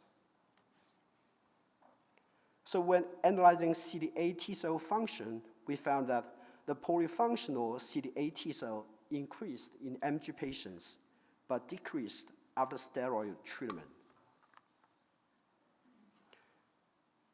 When exploring the transcriptome of CD8 T cell, we also found that interferon-induced related genes and exhaustion marker genes are upregulated in MG patients than health control. So to wrap up, from the phenotype, we found that CD8 T cell exhaustion markers were increased in MG patients and decreased after steroid treatment. And from the function, the polyfunctional CD8 T cell were increased in MG patients, and steroid treatment could reduce polyfunctional and pro-inflammatory CD8 T cells. And from the transcriptome, the pro-inflammatory and exhaustion genes are highly upregulated in MG patients. So all in all, the exhausted and polyfunctional CD8 T cell may present a potential therapeutic target in MG patients. Last but not least, I'd like to thank many collaborators listed here for this project. This study was funded by the MG NET Scholar Program. Yeah, I'm happy to take any questions at the end of this section. So next, please welcome Dr. Sykosi.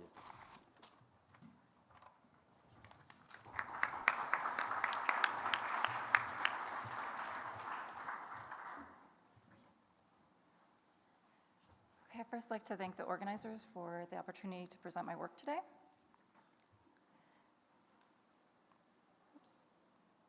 So this crowd probably doesn't need an introduction to MG, but myasthenia gravis is an autoimmune disease caused by antibodies produced by B cells that disrupt the communication between the muscle and the nerve, causing muscle weakness.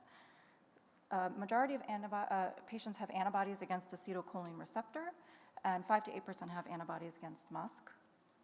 Differences in antibody subclass that cause disease, predominantly IgG1 and IgG3 in AChR-MG, and IgG4 and Musk, contribute to variations in muscle weakness and treatment response. The main goal of our study was to understand the mechanisms underlying the development of distinct IgG-producing B cells in AChR and Musk-MG.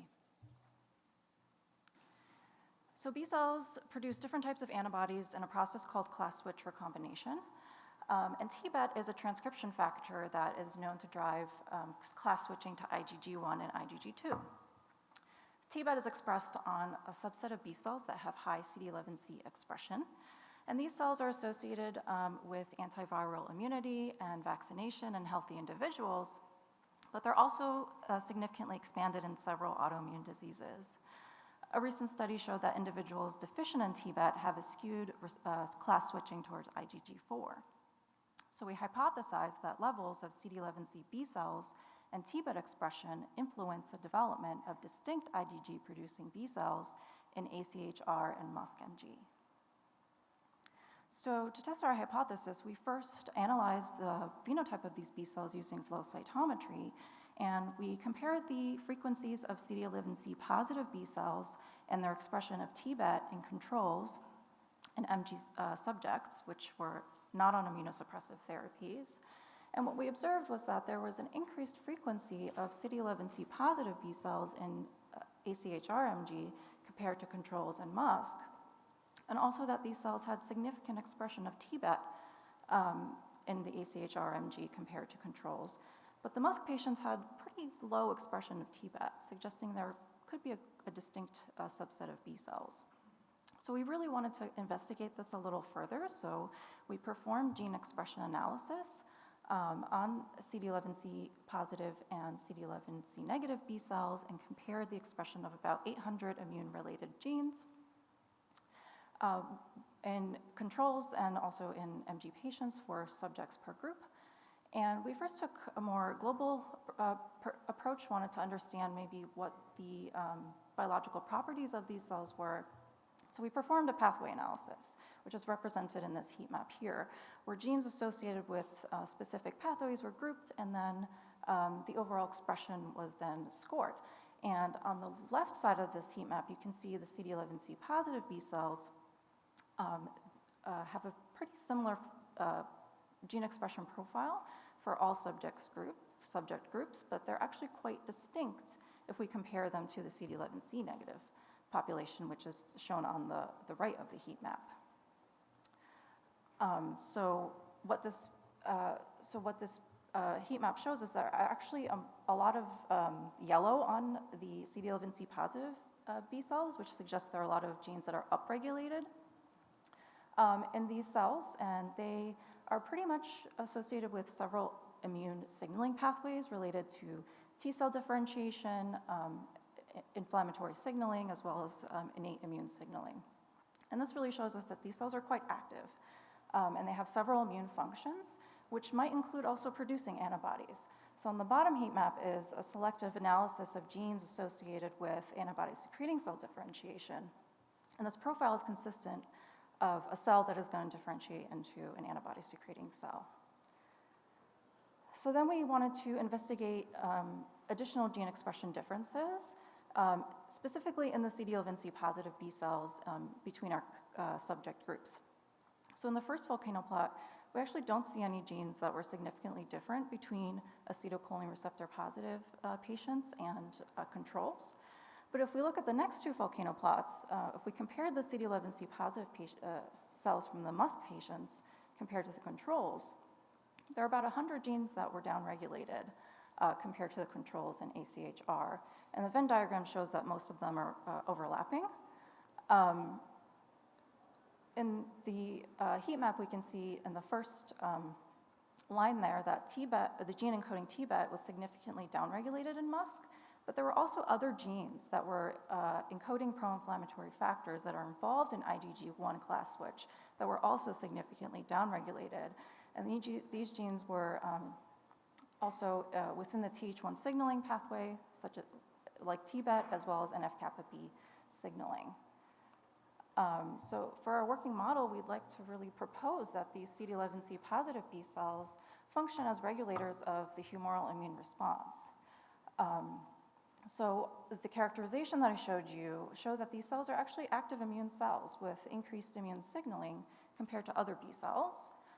They are part of a normal immune response as they're present in healthy individuals and contribute to protective IgG1 responses or production.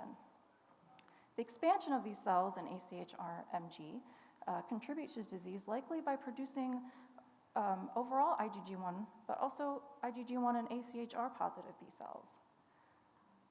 On the contrary, in Musk, the lack of TBET expression indicates the development of these cells might be altered in Musk MG, and that the altered signaling would drive B cells away from IgG1 and perhaps towards IgG4.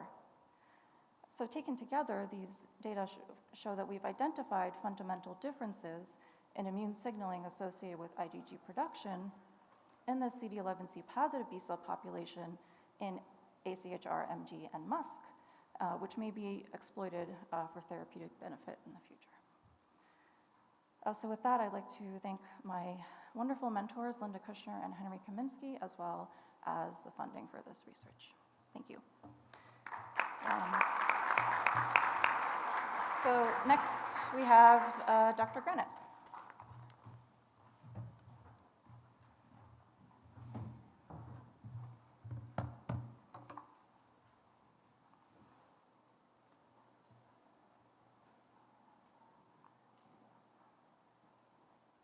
Waiting for the slides.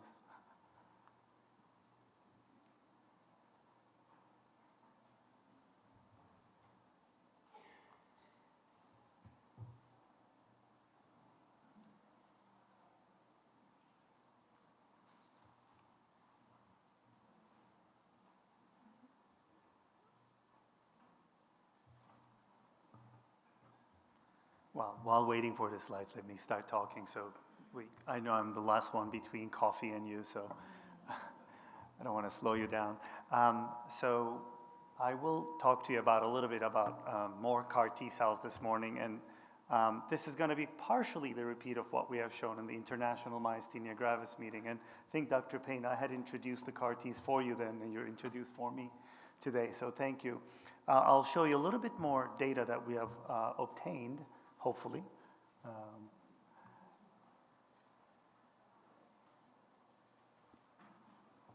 I have a laptop if need be as a backup. I have the...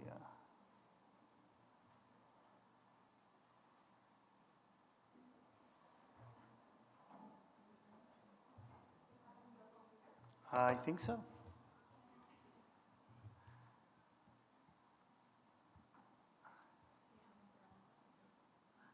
Okay. Oh.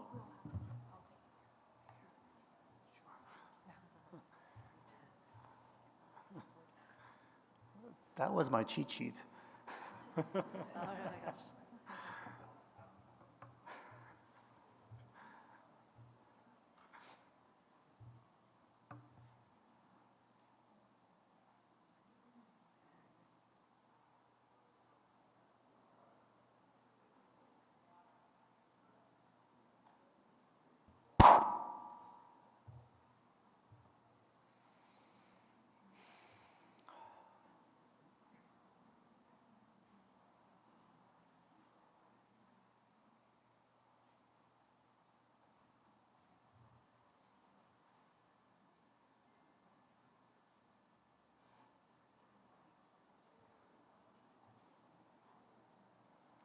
So while waiting, I'm curious so that I could, talk to a tailored audience. How many of you had heard about CAR T cells before? I'm just curious.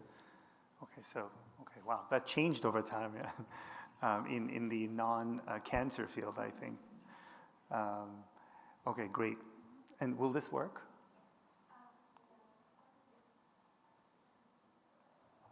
It doesn't. Okay, so next slide, please.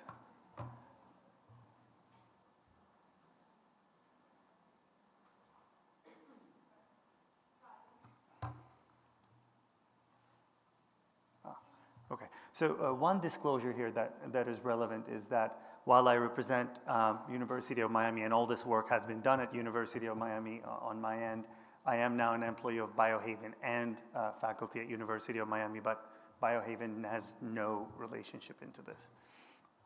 Okay, so Dr. Payne has already introduced the CAR T cells, and I will tell you a little bit more about it, but so this is the very simplified view of the myasthenia gravis pathophysiology, right? We go from autoreactive T cells to activated B cells that become plasma cells and then that secrete the antibody. And all our therapies, if we think about it, like if we start from steroids or azathioprine or many immunotherapies, we have not adequately, and we have getting more and more there, but we have not adequately addressed the plasma cells that actually secrete the pathogenic antibodies. We have addressed the complement inhibitors, complement at the end, or we're reducing the IgG, but we have not targeted the plasma cells today. So today I will talk about an anti-BCMA therapy. Why BCMA? Because B-cell maturation antigen is a very specific antigen that is expressed in plasma cells, and the more they mature, the more it is expressed, and it's highly specific to plasma cells.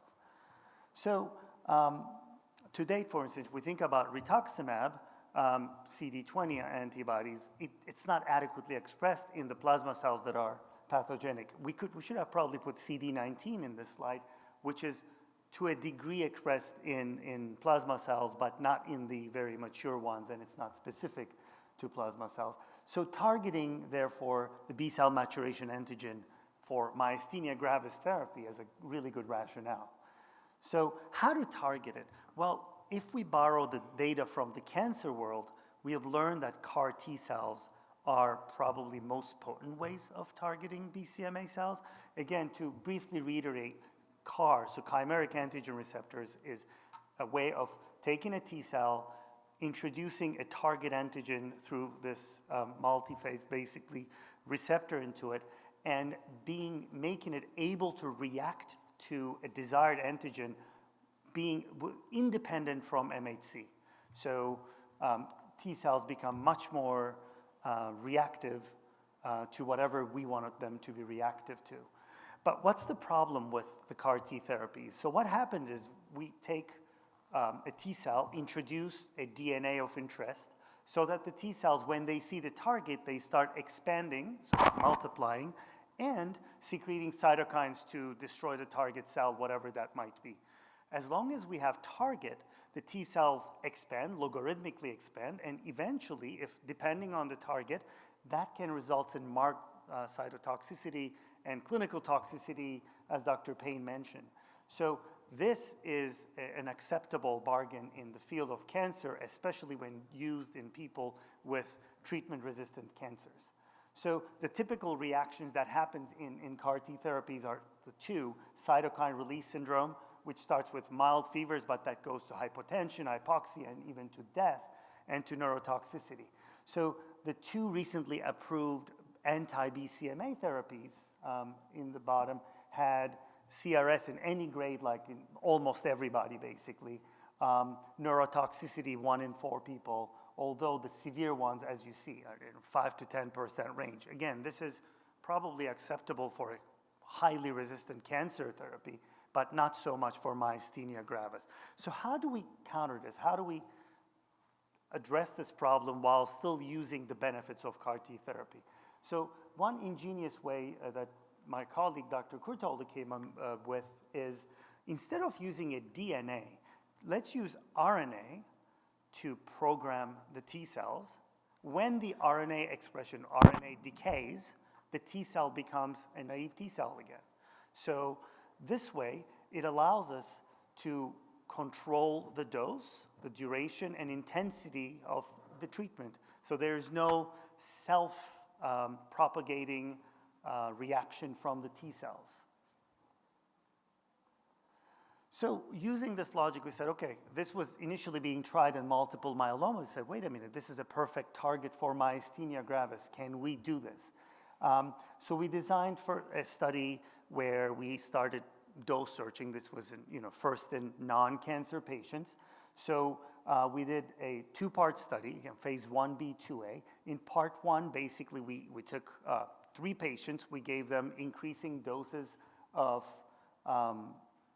Descartes 8, which is the anti-BCMA RNA CAR T cells. And then the goal was to see if we can manufacture this. So can this be done at doses enough to create some change in T cell response and anti-BCMA? And then let's see what happens to their myasthenia gravis. So briefly, we took people who were treatment resistant in myasthenia gravis. As you see there, they were MGFA class 3 or 4, and they were basically resistant to several therapies. And they have received increasing doses of CAR T cells. If anybody is familiar with typical dosing, these are much higher doses than what you would be seeing in DNA-based T cells. But again, these T cells the activity will dissipate in 3-4 days instead of being permanent. So based on these data, patients tolerated the drug well, which I'm going to show you the tolerability data. And then the part T, so dose expansion started. Here, the goal is to see what happens at the highest dose we have achieved, which is 52 million kilos per kilo, so cells per kilo. What happens to their myasthenia, and is it still tolerable? Are we causing CRS? Are we killing people, really? That's the key question. And so I have some preliminary data to show you, a little bit more than what we have shown in May. So these are the list of people we have treated. What you're going to notice is, they are relatively sick patients, and importantly, they have received a lot of therapies. So their prior therapies and ongoing therapies are listed in these columns. I mean, they're not allowed to get IVIG or Plex while getting this therapy. That's why those were discontinued. So what happened to these people? So first, primary outcome, which is safety. So a lot of people so I want to take your attention to fever, which is relevant, and headaches, they were most common. So almost half the people had a fever.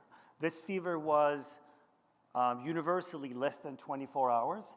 And grade 1 and grade 2 is differentiated by if the fever is less than 102.2 is grade 1, and if 102.2 to 104 would be grade 2.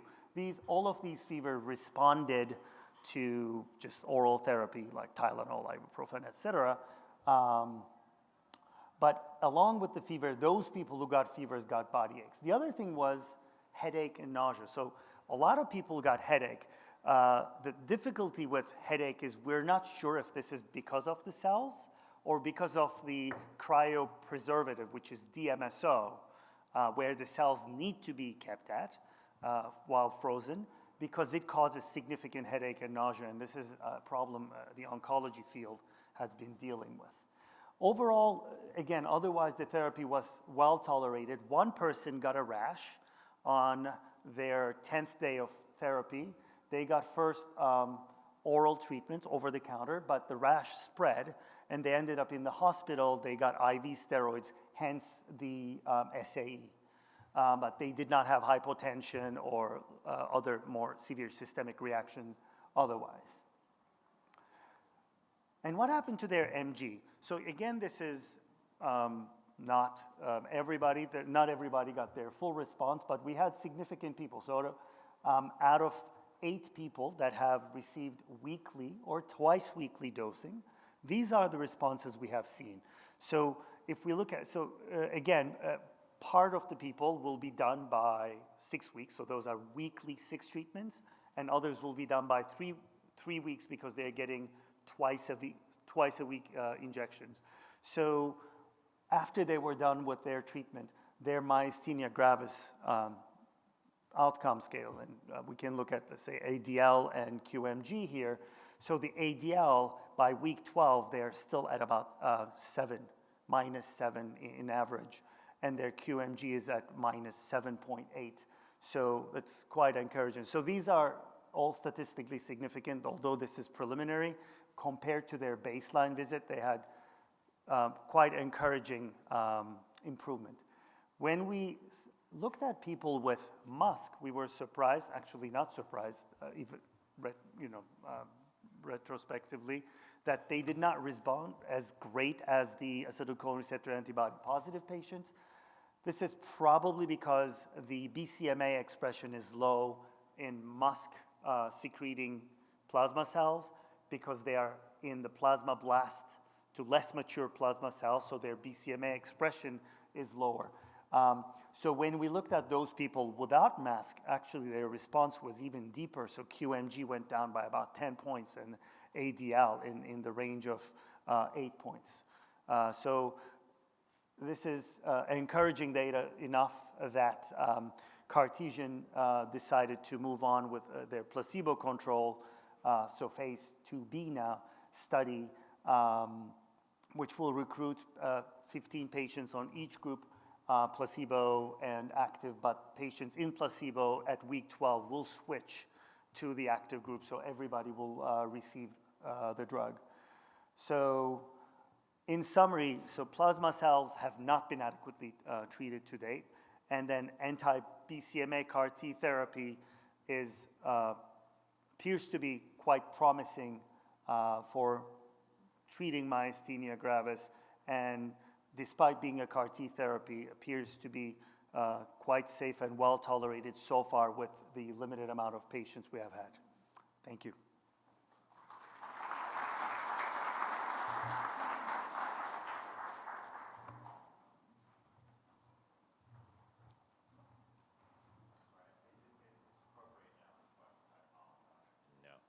Can you hear me? Hello? Hello, can you hear me?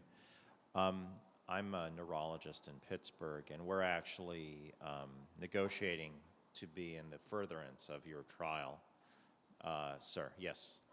And so our question is this. We haven't submitted to IRB yet, but the questions we're getting is all about the cytokine release syndrome. In that CAR T trial, that's the RNA-based element. What is the cytokine release syndrome percentage any deaths, any bad stuff going on, if you could address that specifically, because that seems to be a stumbling block in people who don't necessarily have a terminal illness, such as MG. That's true. So we had to, when University of Miami was the first site doing this, the oncologists looked at it and said, what are you guys doing? But basically what we have seen is beyond fever, which one may argue may or may not represent cytokine release syndrome. Actually, these people had no increase their IL-6, which is sine qua non in cytokine release syndrome. No cytokine release syndrome, thank God, no deaths or serious side effects occurred, except one rash for that treatment, at day 10 had to go to the hospital to get steroids. And just one follow-up, kindly. I believe in the protocol, I think this is an extension of your study. It's not a phase 3, it's an extension of this study. That is if I'm correct, not it's the same mistaken. protocol. I think it is not, correct me if I'm wrong, it is not required that patients who receive the therapy or placebo are inpatients to observe for a cytokine release syndrome, even if they're well. Is that correct? That is correct. So based on the data, so I have shown you the myasthenia gravis data with limited amount of people, but this was also studied in heavily pretreated post-chemotherapy multiple myeloma patients. And even in that group, 30 plus people, so because of the nature and because of so far the experience, this is being done as an outpatient with infusion center monitoring and having the patients near the hospital for several days. How many sites do you have? Correct me, Dr. Coutole, 8 currently, and it's going to extend? Hopefully, we will be one of yours. And thank you for the explanation. Thank you very much. Pleasure. Hi, great talks. This is a question for Dr. Lee from Duke. So I was curious about your definition of the exhausted CD8 T cells. And have you done, and so would like to know what your definition of an exhausted T cell. Are you defining it based on CD28 loss, C57 expression, or is it a KLRG expression? And have you looked at the deeper phenotype of are these effector memory cells, are they CD45 positive or not? Thanks for your question. So the exhausted CD8 T cell, just like give a very brief introduction. If the CD8 T cell exposure to the antigen for a long time, so the CD8 T cell would highly express CTLA4 or PD1, such kind of the markers. So we defined exhausted CD8 T cell based on a combination of those markers. For your second question, so we did look for the memory CD8 T cell from the flow cytometry or from the unbiased algorithm flowsome analysis. We did look for the memory CD8 T cell in our analysis as well. Yeah. Okay, and the reason I was clarifying that because there are so many names that are used for these exhausted cells. You have immunosenescent, you have highly differentiated T cells, so it causes confusion, but generally they're not supposed to respond to steroids. They become sort of somewhat resistant to steroid treatment, so I was a little curious because you said the numbers go down with steroid therapy. Yeah, so we did find the numbers just decreased, but why they decrease in those patients, that would be our just further exploration in the specific CD8 T cell subsets. Thanks for your question. Thank you. Thank you so much. You're going to ask a question? We may have for one more question. Last one. Thanks. This is directed to both Dr. Payne and Volkan. We've heard about DNA and RNA-based CAR T. Just to clarify, in the RNA-based program, there is no pre-treatment with cytotoxic therapy. And then for Dr. Payne, you discussed cytokine release at around 5% with death. What about grades 1, 2, 3? How frequently are we seeing ICANS and CRS in those limited number of patients treated so far with the DNA-based program? Is this on? For desmoglein CART, we haven't seen any, one patient in the A5 cohort had a transient fever that was grade 1, but otherwise there's been no cytokine release in the desmoglein CART program. And in the RNA program, there has been no ICANS. Fevers I have demonstrated, so there were fevers, but no hypotension, hypoxia, et cetera. No, we felt we couldn't justify treating myasthenia gravis patients with Cytoxan and fludarabine for, before therapy. And so far, the desmoglein CART patients have not been treated with Cytoxan either for the same reason, although I will say that Jörg Schett's report, of basically applying Cytoxan and fludarabine followed by a low dose of CAR T cells leading to durable remission for years. It raises a very interesting question, because I actually felt the same. I didn't think that our Pemphigus patients would want that. But a question that arises is, would they want it? If you knew that you could get a one-time Cytoxan and fludarabine and a dose of CAR T cells and you could be off therapy for the rest of your life, it is an interesting question. I think that was actually part of the stunning aspect of that report. And furthermore, actually, that the production of interferon gamma, which is known to be associated with cytokine release, did not actually flare lupus. Similarly, it's actually fascinating that the production of interferon gamma by CAR T cells did not flare myasthenia gravis. I think that's a really, really important observation that's coming out of these clinical trials. It's sort of making us rethink about how these cells work and whether or not we should be thinking about different treatment regimens that could lead to durable cures. Thank you so much. We're going to move on for a break and the posters, and we will be back at 10:35, please. Thank you. Thank you. Our next session will be Clinical Trials Part 2. So if I can ask Drs. Habib, Weiss, Popsdorf, and Vu to come up to the stage.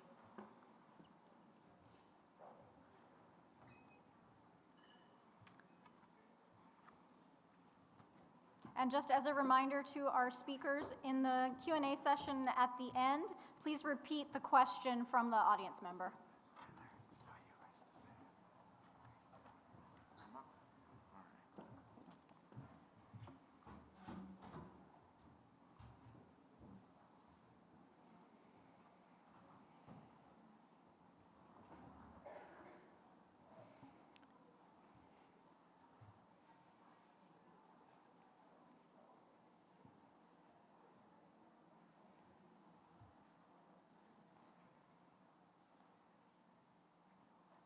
All right.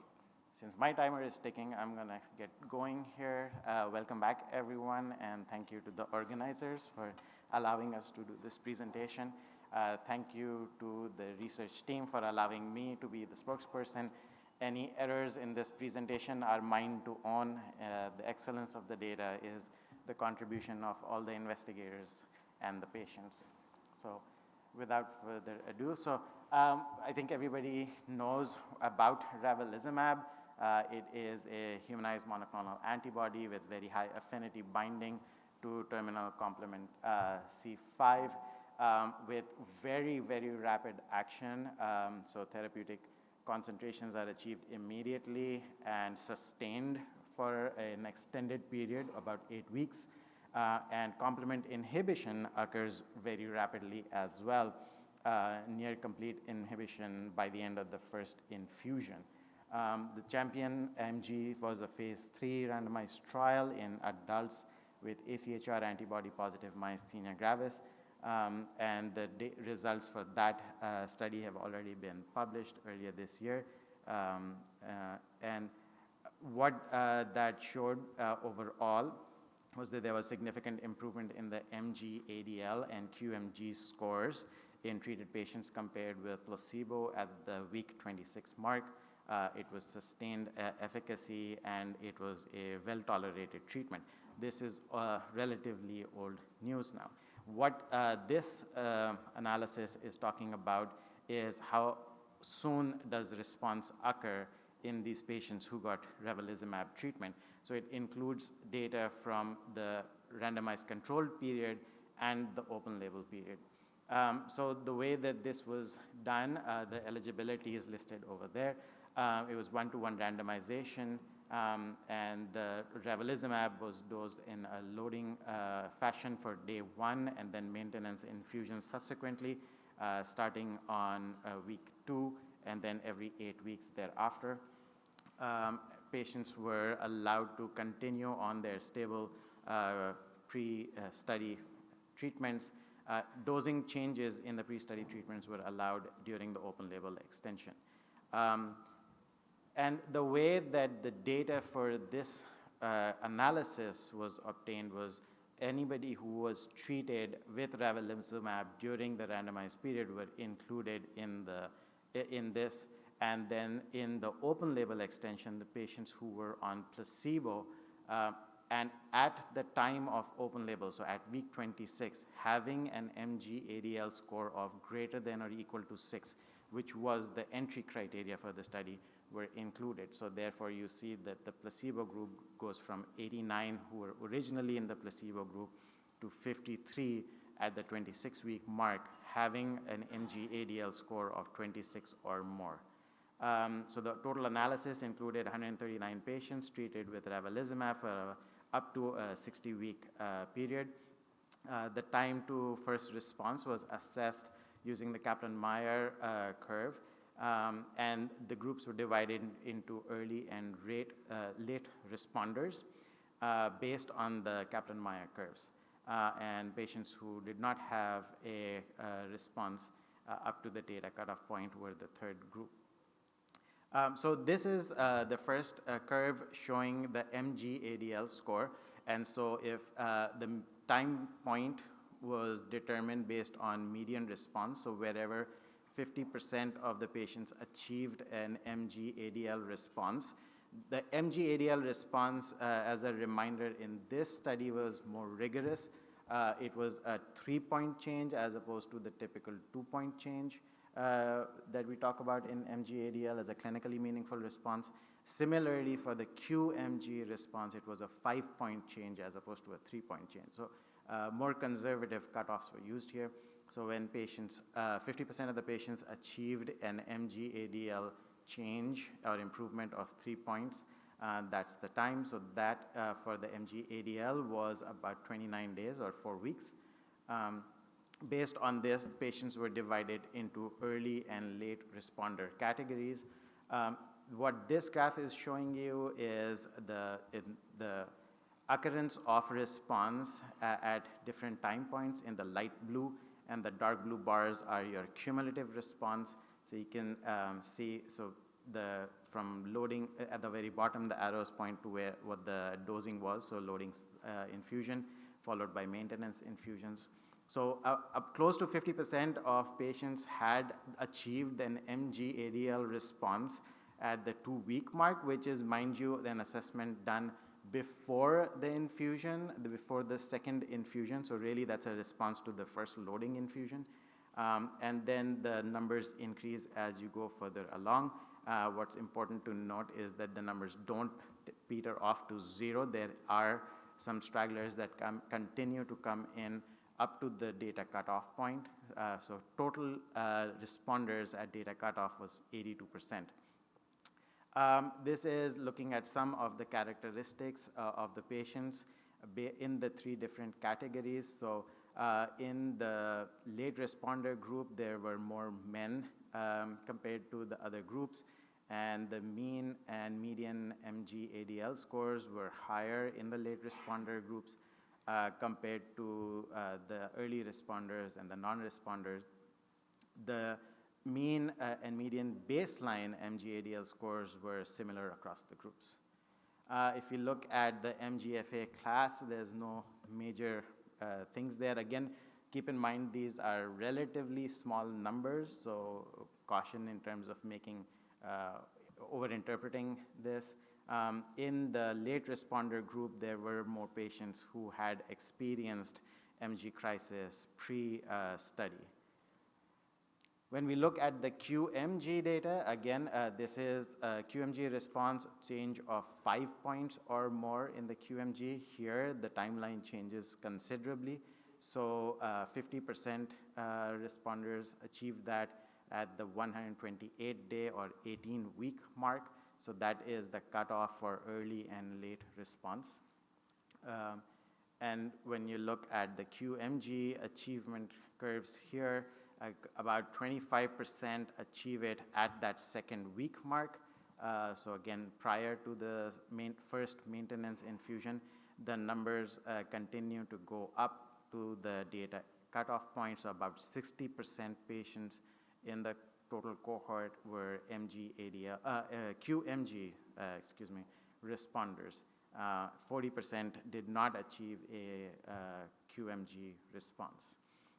Similarly, the baseline characteristics here, so you're in the early responder group, there were again higher mean QMG scores, and in the non-responder group, there are numerically higher median duration of MG. This is the distribution in the MGFA categories, IST use, MG exacerbations. Again, you see somewhat higher percentage representation of MG exacerbation prior to study entry in the early responder group, whereas in the non-responders, high percentage of MG crisis. So bottom line, your MG ADL time to first response was about 45% by week 2, and at data cutoff, it was about 82% of the cohort were MG ADL responders. Different numbers for the QMG, about 18 weeks to achieve that response as a median, and 26%, so a quarter achieving it at the week 2 mark, and about 60% achieving it out of the total cohort. This is just a plug-in for the already published phase 3 data, and thank you to everybody. And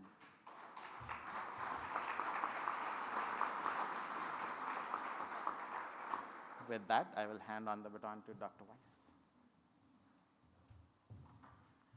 Thank you. I think we're ahead of schedule, it looks like. So I want to thank the, how do I get started on my? More pressure at you. There it is, okay. So I want to thank the meeting organizers for allowing me to give this talk on quality of life outcomes in the RAISE MG study.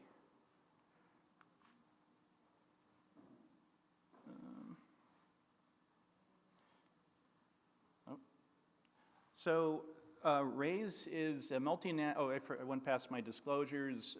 These are the relevant disclosures for myself and my co-authors, and this study is sponsored by UCB Rav Pharma, and I'm presenting on behalf of the RAISE investigators. So RAISE is a multinational randomized double-blind placebo-controlled phase 3 study of Zilucoplan for the treatment of seropositive generalized myasthenia gravis. Zilucoplan is a synthetic peptide that binds the C5 complement, prevents its cleavage to C5a and C5b, and generation of the major attack complex C5b-9. And so this is a study that initially started with 239 screened subjects, 65 screen failed, and then of the remainder, the subjects were then randomized from 174 randomized patients to Zilucoplan, 0.3 milligrams per kilogram body weight, given subcutaneously daily, and there were 86 subjects in that arm, or placebo, and there were 88 subjects in that arm. And you can see the relevant inclusion criteria on the right: age of at least 18 years, MGFA class 2 to 4, acetylcholine receptor antibody positive. They had to have an MG-ADL score of at least 6 and a QMG score of at least 12, and they had to have been vaccinated against Neisseria meningitidis and have a stable MG-specific medication. And so this is an assessment period of 12 weeks. There are 5 study visits. Patients could be rescued with either IVIG or plasma exchange if needed. And of the ones, the subjects who made it to week 12, they could be rolled over into the open label RAISE-XT extension study. So these are the demographics and baseline characteristics. They're relatively evenly balanced, and some of the assessment measures included quality of life measures, MGQOL 15R, the NeuroQOL fatigue subscore, the work productivity and activity impairment score, and then the European Quality of Life 5D 5L visual analog scale score. So the primary endpoint of the study was changed from baseline in the Zilucoplan versus placebo group of the MG-ADL, and the absolute reduction at week 12, that is, and the absolute reduction of that score was 4.39 points in the Zilucoplan arm versus 2.3 in the placebo arm, and for a difference of 2.09, a relative difference. And this is thought to be statistically significant, thought to be clinically meaningful. And then there was also significant improvements of some quality of life measures. The MGQOL 15R at week 12, there was a relative reduction of 2.49 points, Zilucoplan versus the placebo arm. And then there was also improvement in NeuroQOL fatigue subscore at week 12 that was significant, a relative drop of that score, which is an improvement of 3.06 points. There were some non-statistically significant trends in regard to work productivity, the work activity impairment score, WPAI. There was a relative reduction at week 12 in the Zilucoplan arm of 12.83% compared to placebo, and the EQ5D5L visual analog scale improved from week 1 on, but that did not show statistical significance. The adverse effect profile was fairly benign. There was increased number of site reactions in the patients on Zilucoplan. They're 26.7% versus only 14.8% in the placebo arm. They were all mild except for one moderate in severity in the Zilucoplan arm that was not enough to warrant discontinuation of the study medication. The total number of adverse events and serious adverse events were similar in both arms.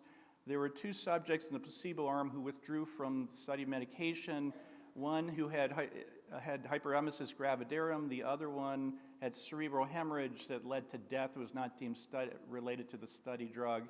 And then there were 4 subjects in the Zilucoplan arm who withdrew from study medication, 2 with different forms of mouth ulcerations, one with hepatic enzyme increase, and one who died from COVID that was not thought to be related to the study medication. So, in conclusion, Zilucoplan demonstrated clinically meaningful and very statistically significant improvement of the MG-ADL at week 12 versus placebo in patients with acetylcholine receptor antibody-positive generalized myasthenia gravis that met the primary endpoint of the study. But there are also improvements of quality of life measures, including improvements of the MGQOL 15R at week 12, and also NeuroQOL fatigue subscore. And there was also a trend towards improvement of work productivity based on a decline in the work productivity activity impairment score, but that didn't reach statistical significance, but that's worth looking at more, perhaps in some post-hoc analysis of the study. And then there's consistently greater improvement throughout every time point of the EQ 5D 5L visual analog scale score throughout, but that again did not reach significance. So the study showed a favorable safety profile, and it was similar to the phase 2 trial, and it showed good tolerability. And then all patients in the study who got to the end of the Zilucoplan, who completed the Zilucoplan arm, have now rolled over into the extension phase, which is called RAISE-XT, which is still ongoing. And I'm going to stop here. Thank you very much.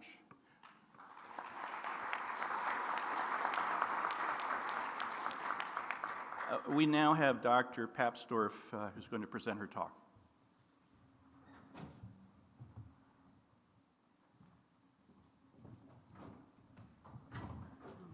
Thank you.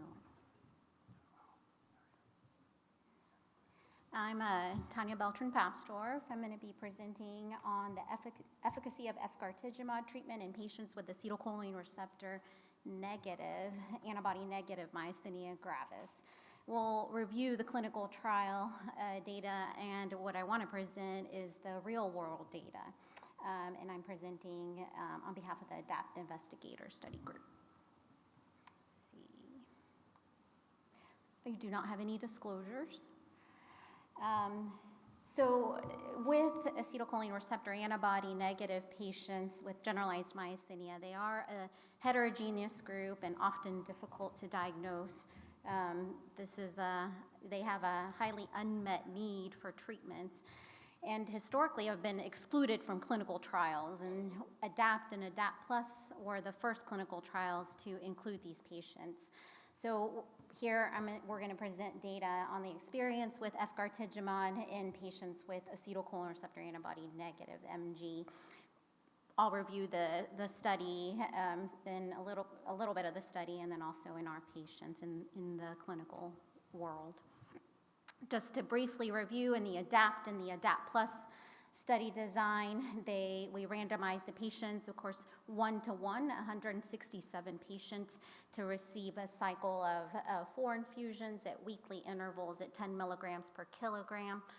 And the arms, of course, included the Efgartigimod group and then the placebo group. You can see the entry criteria there, and including the acetylcholine negative patients. 26-week trial and up to 3 cycles. In the first phase of the trial, patients had to have at least 5 weeks in between each trial. They had to have an MG-ADL score of 5 or greater, as well as a MG-ADL greater than 2 above their baseline to continue to go.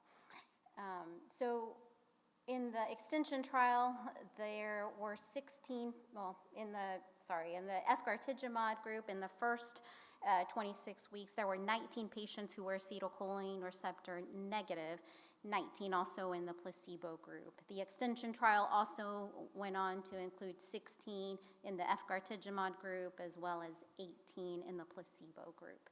At year 1, the initiation of a new cycle treatment was reduced to 4 weeks, or they could have 4 weeks in between or more. And in the year 2, they did not have to have an MG-ADL score of 5 or greater. And so that was one of the differences. So looking at the clinical trial experience in these patients, in the ADAPT trial, the MG-ADL clinical meaningful improvement, when we look at the Efgartigimod group, 61.1% of patients were responders, and similarly 63.2% of the placebo patients were responders. However, when we looked at the QMG, the score, clinical meaningful improvement, this improved 66.7 in the Efgartigimod group and 47.4 in the placebo group. Similar was seen in the extension trial. These patients were responding.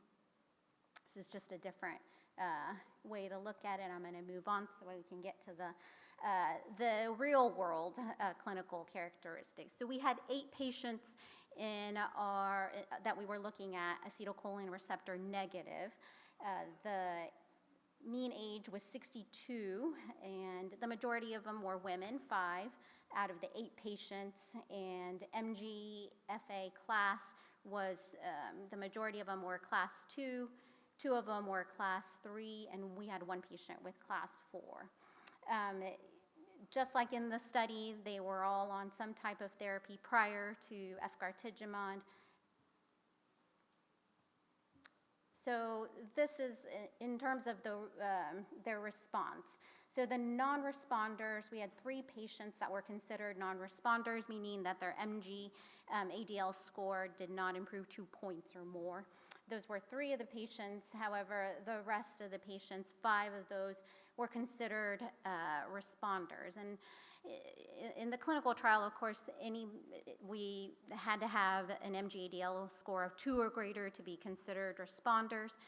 In the real world, I think this is still to be seen. And so these patients here, patient 4, 5, 6, 7, and 8, had improvements of MG-ADL of 2 or greater.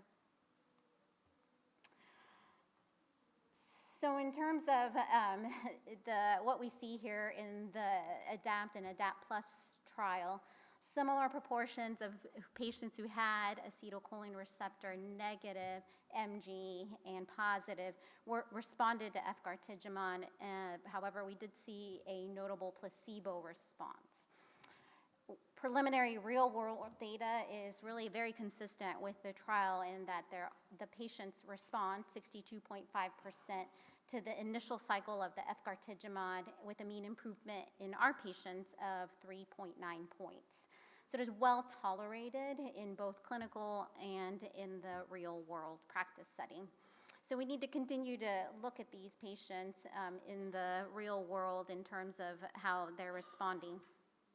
This is just a different way to look at that table that I showed earlier. Kind of want to get to this last table. I am able to see a little bit better here. I don't know if my pointer is working. So in terms of the patients who did not respond, we'll kind of focus on the ones who did respond. They had a pretty significant improvement, some going from an MG-ADL of 8 to 0 after the first cycle, some of them going from 7 to 2. I don't know if this is on.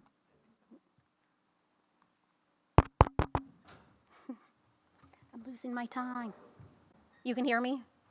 No?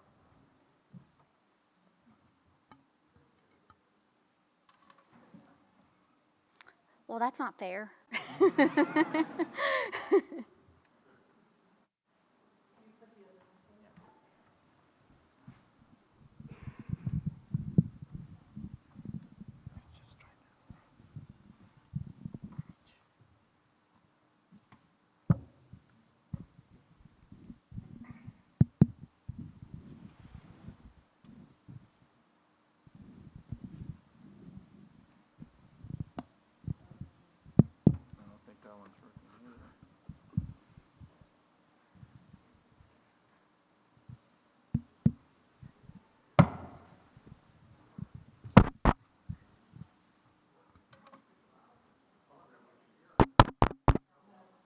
No, that would be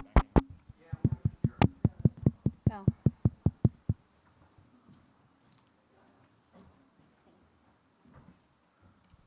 Testing? No. I don't think it's on. Okay. Well, I'll finish what I can. Minute left. I'll try to.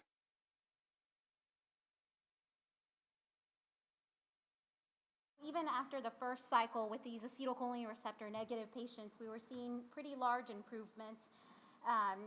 Most of them, even if they didn't respond in the first cycle, after the second cycle had good improvement. So, you know, in terms of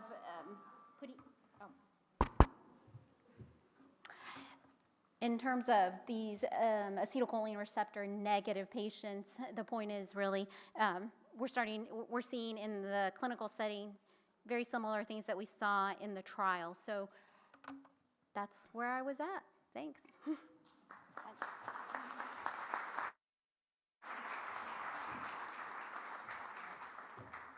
Hand it over to Dr. Vu.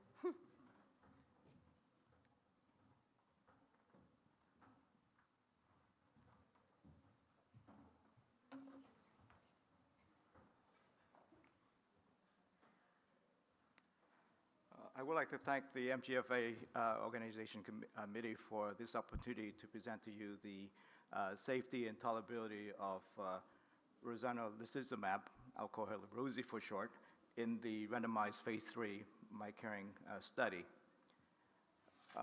These are my disclosures and my colleagues, and the study was sponsored by UCB. The data for this study was presented previously at the MGFA International meeting in Miami. So I'm just going to review briefly what the study was about.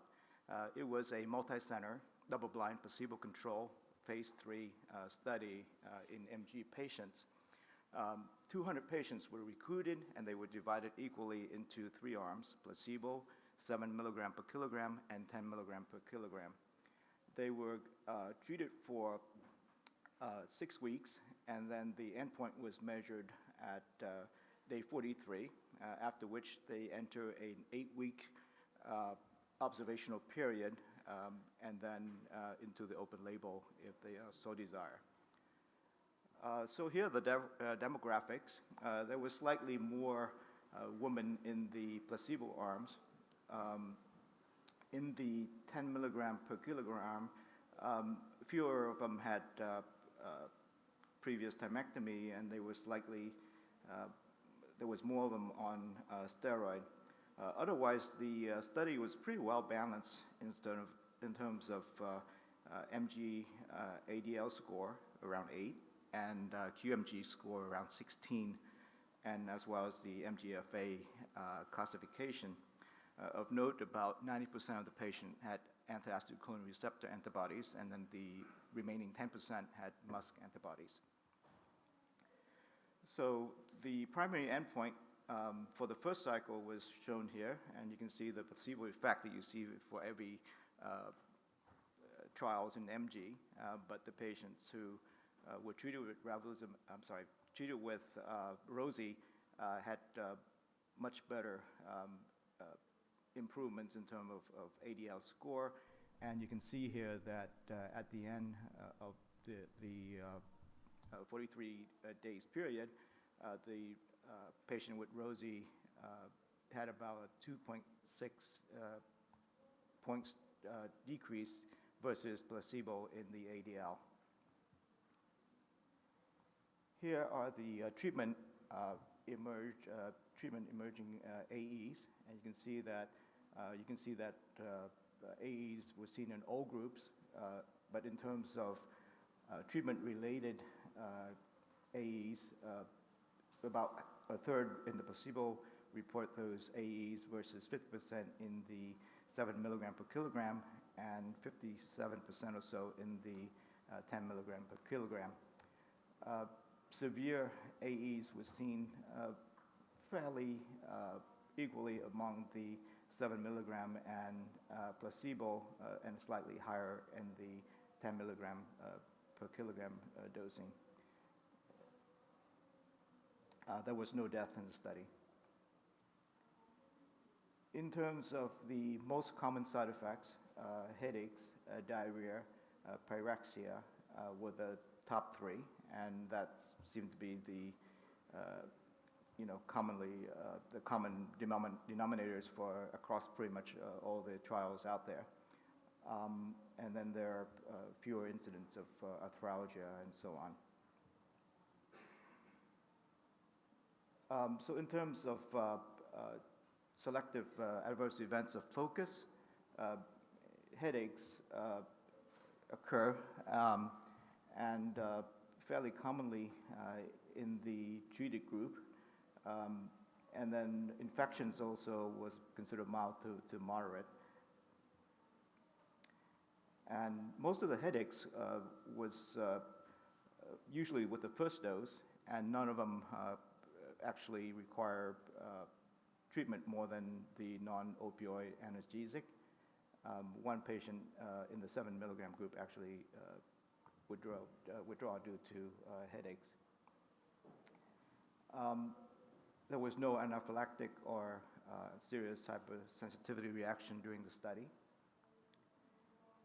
Infections were mainly mild to moderate. Nasopharyngitis, oral herpes, and upper respiratory tract infection was the most frequent infection. No serious or severe infection in any of the randomized groups. And the injection site reactions were low and similar in all groups, with no serious injection site reactions. So in terms of conclusions, the result of the Mike Herring study indicated that the randomized, Rosie has a acceptable safety profile and generally well tolerated in patient with GMG. The incidence of treatment emergent AEs were higher in the Rosie groups than the placebo, but comparable between the Rosie groups. Most AEs were mild to moderate in severity. The most frequently reported was headaches, pyrexia, diarrhea, and nausea. A higher incidence of headaches was seen in the treated group versus placebo, but most cases with mild to moderate, and didn't require opioid analgesic.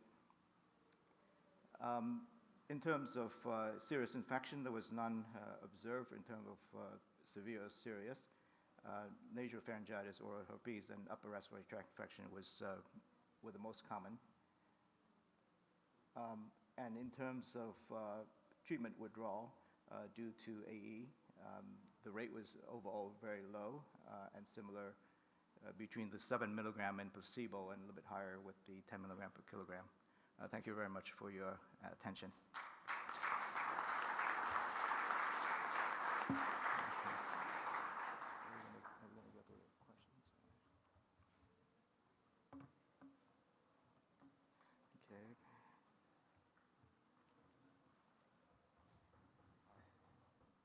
Any takers for questions? You didn't mention about, is it IP subQ? I apologize for the mechanism of action. Oh, sorry, subQ, sorry. Okay. Dr. Mata, are you talking about Ravulizumab? Oh, what's the mechanism of action of the drug? Oh, I'm sorry. Yeah, it's a FcRn inhibitor. Yeah, sorry. Yes. Subq. I have a question for Dr. Can you hear me? Pastor, regarding the seronegative, and I'm sorry if you mentioned this and I missed it.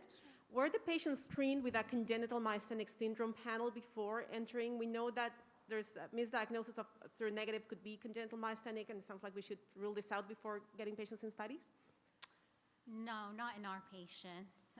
Most of them, the mean age was 62, and the mean diagnosis time was about 13 years. So the symptom onset was much later, which, yeah.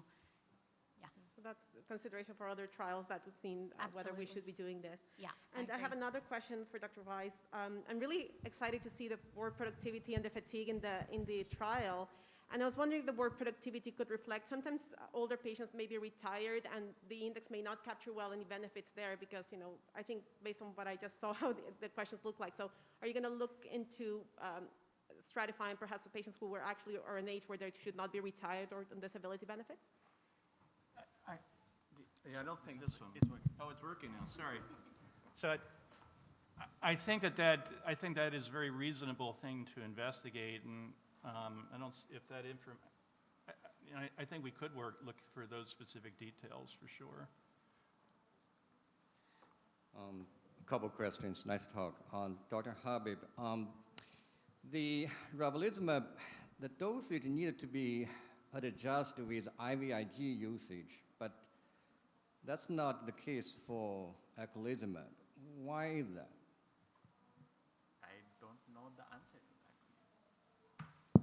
Okay. Dr. Weiss, in the phase 2 and phase 3 of the Zilucoplan study, there is a need to measure amylase and lipase for both phase 2 and phase 3. I did not see those data in your presentation. Can you comment on that? Yeah, there are a couple of patients that did have amylase and lipase elevations, but not many, and I don't remember the exact numbers.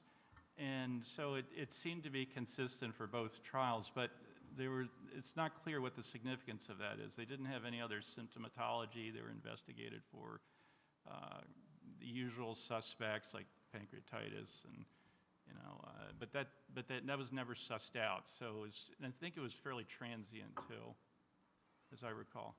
Yeah, I had a few of those in the raw study, and we could not ever find a reason for the elevation, and it usually go away after a few weeks. Can I make a comment on that? Sure. Sorry. We actually had a patient who had a lipase increase. We stopped it, we re-challenged in the extension phase, and it continued to increase. We had to stop the drug. Thank you. Did that patient have any symptoms? We have a few of those too, but... he had minor symptoms, diarrhea, abdominal symptoms, but the CT scan was normal. But we challenged the drug again, but it's clearly related to the Zilucoplan. Yeah. Hi, nice talks. Dr. Papsdorf, I was wondering for the real-world study, since there was such a robust response in the placebo arm in the trial, if there's any efforts to try and come up with like a matched cohort that's not getting drug that you could compare your results to, since you're seeing a response, but the placebo arm had a similar response? Yeah, that's the plan. I mean, we'll continue to follow these patients for sure. That's a consideration. No further questions, so I'd like to introduce Dr. Diana Castro to do the introduction to outcomes. Thank you.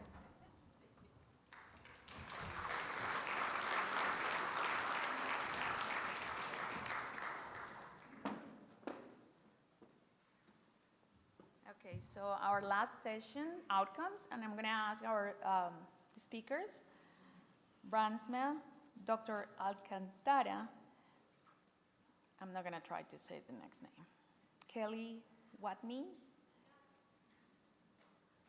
and Dr. Smith.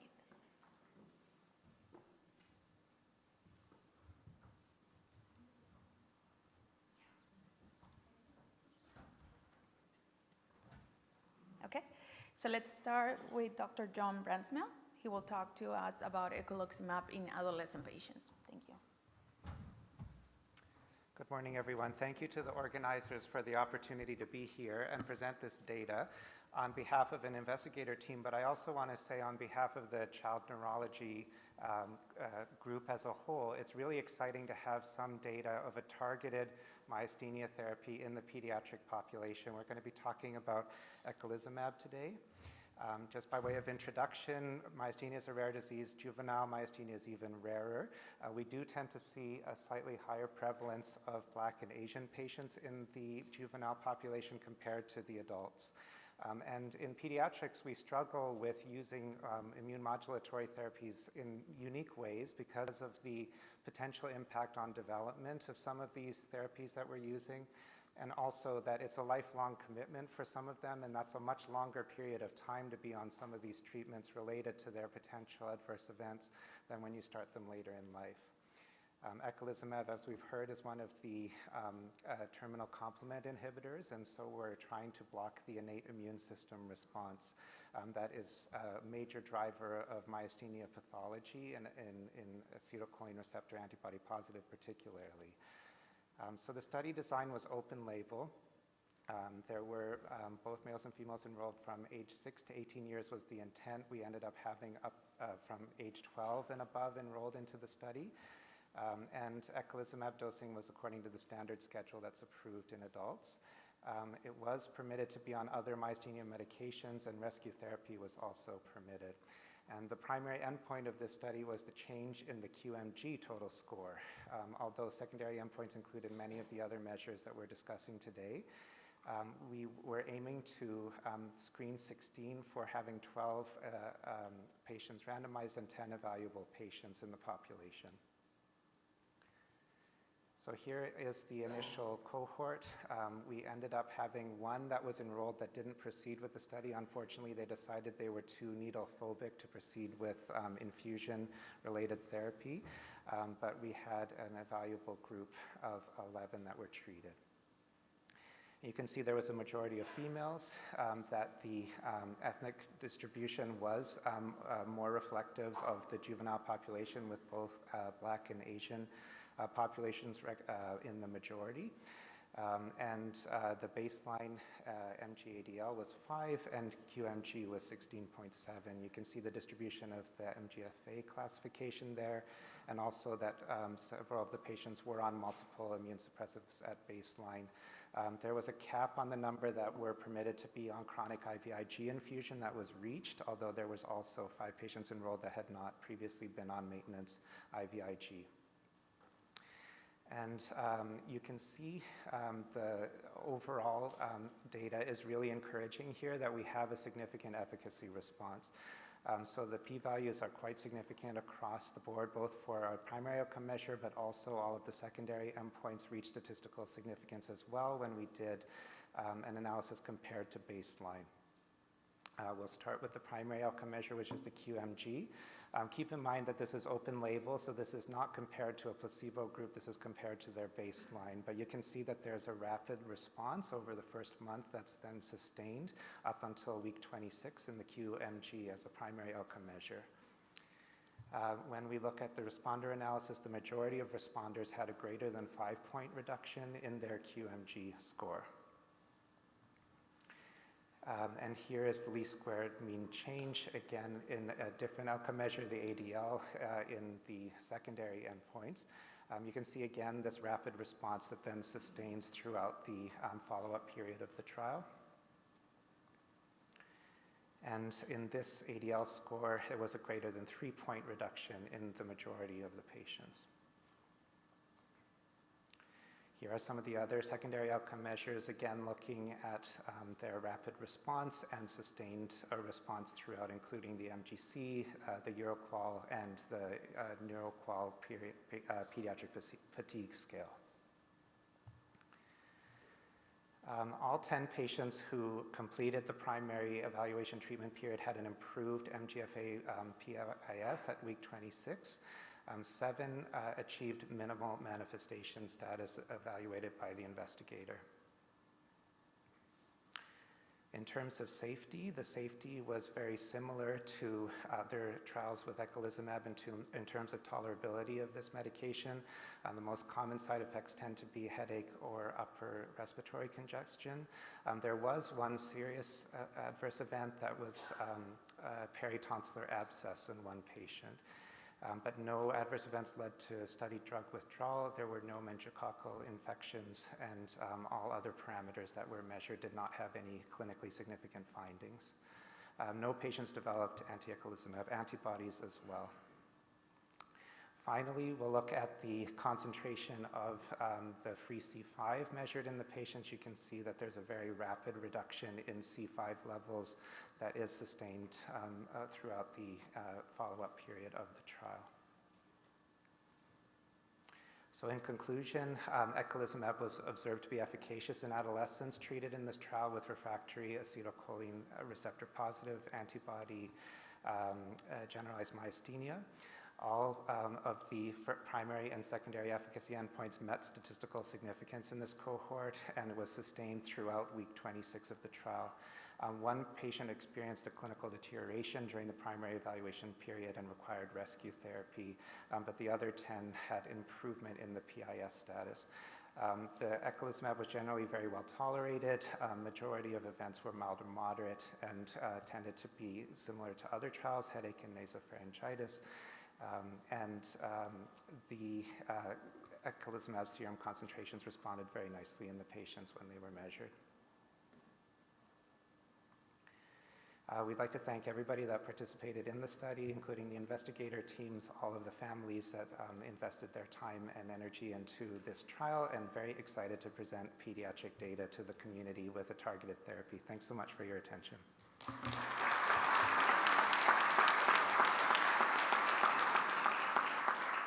I'll next introduce Dr. Alcantara. Okay, thank you so much. Good morning, everyone. Thank you so much for having me. So this is the title of my presentation, and I have no conflicts of interest to declare. So let me start by giving you some information about myasthenia gravis. As we all know, it usually requires immunosuppression, which is a risk factor for severe infections. So I wanted to start by showing you this population-based study that was published a couple of years ago, where the authors looked at the rate of infections in myasthenia gravis patients as compared to a population-matched cohort control. So from over 3,800 patients and over 15 matched controls, they found an increased risk of infection in myasthenia patients. Most of the infections will be respiratory infection. It was an interesting finding that this was the accrued rate, it was double the risk of the general population. So this is what we have for myasthenia and COVID. So in this study here, the authors extracted information from this platform. It's a research collaborative platform with US data. It's based on electronic medical records. It's called the TreeNetX. And so those from a large number of patients, over 40,000 patients with myasthenia, they found that 380 contracted COVID with an infection rate of 0.9 as compared to the controls, which was 0.6. So all those patients had more severe outcomes than the controls, so they had a higher risk of hospitalizations, ICU requirements, intubation, and death. And this was remained significant when they compared to a subgroup of patients matched by age and gender. So this is another study. This is a very promising resource. It's the CARE MG. It's an international collaboration effort of physician registry. And this is their primary report. So this was launched in 2020. So we see here that they gather high quality data from 91 patients. Most of them were ACRA positive generalized myasthenia. And of those patients, they had who contracted COVID, they had a high risk of hospitalization, exacerbations, and death, which was around 24%.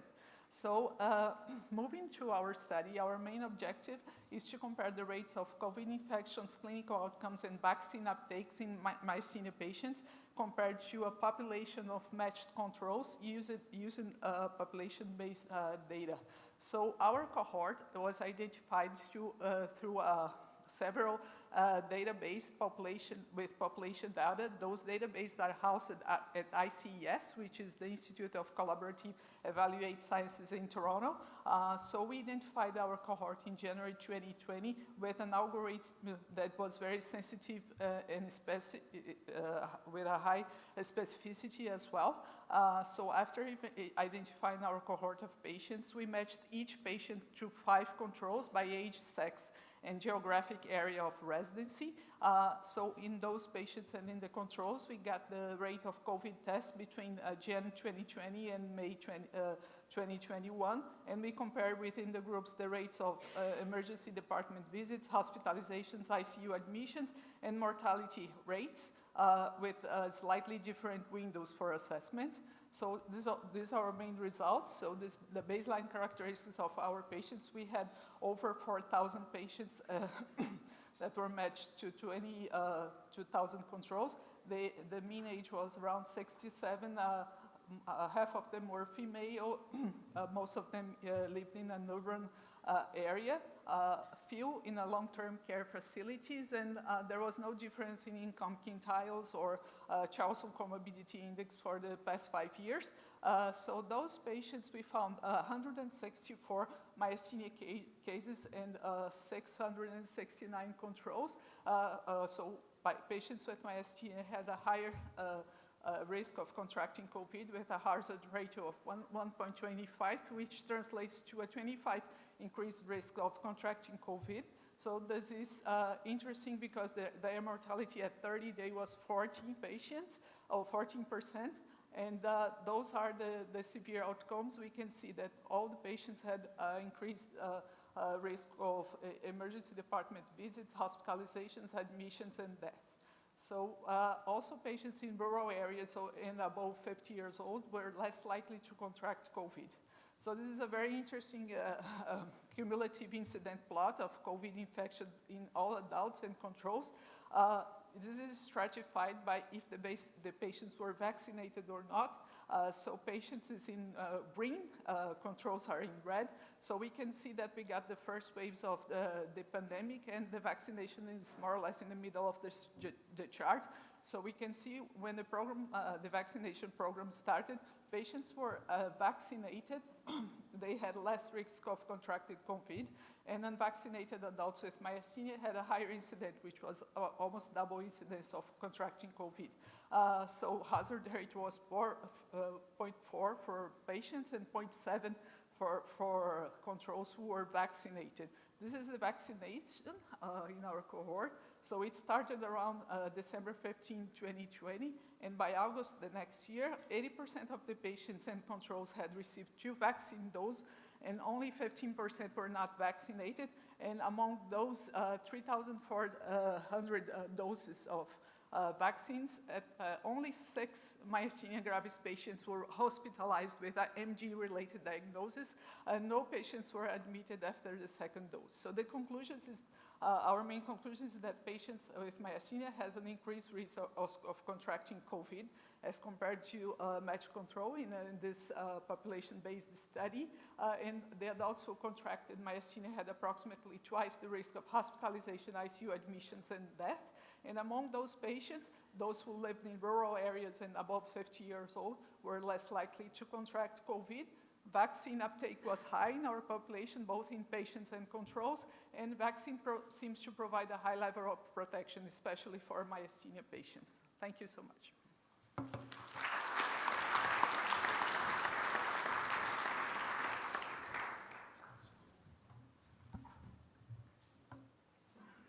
Hello, everyone. I'm Kelly Gwathmey. Thank you for having me here today to present the ADAPT-NEXT study. It's an open-label study to assess the clinical efficacy and safety of Efgartigimod to further individualize treatment in patients with GMG. And this study was funded and is being funded by argenx. I have received consulting and speaking honoraria from Alexion, as well as consulting honoraria from UCB and argenx. In terms of an introduction, we know that Efgartigimod is well tolerated and effective in patients with GMG when dosed using an individualized cycle approach as described in the ADAPT trial. Continuous dosing approaches to Efgartigimod have already been employed in other disease states such as ITP and Pemphigus. ADAPT-NEXT was designed to describe the efficacy and safety of IV Efgartigimod 10 milligrams per kilogram, administered in continuous regimen, infusions every 2 or 3 weeks, and a cyclic regimen of cycles of 4 once-weekly infusions separated by 4 weeks between the cycles. ADAPT-NEXT will provide information on further individualization of Efgartigimod dosing in patients with GMG.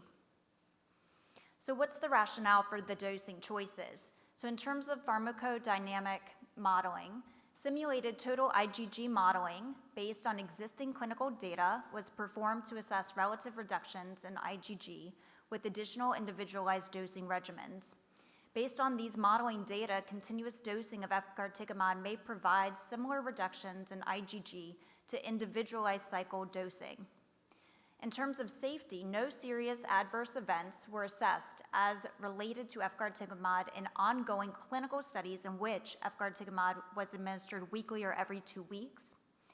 And every 2-week continuous dosing of Efgartigimod has been used to treat other conditions, as I've mentioned, without notable changes to the risk profile. So here's our study design for the ADAPT-NEXT study.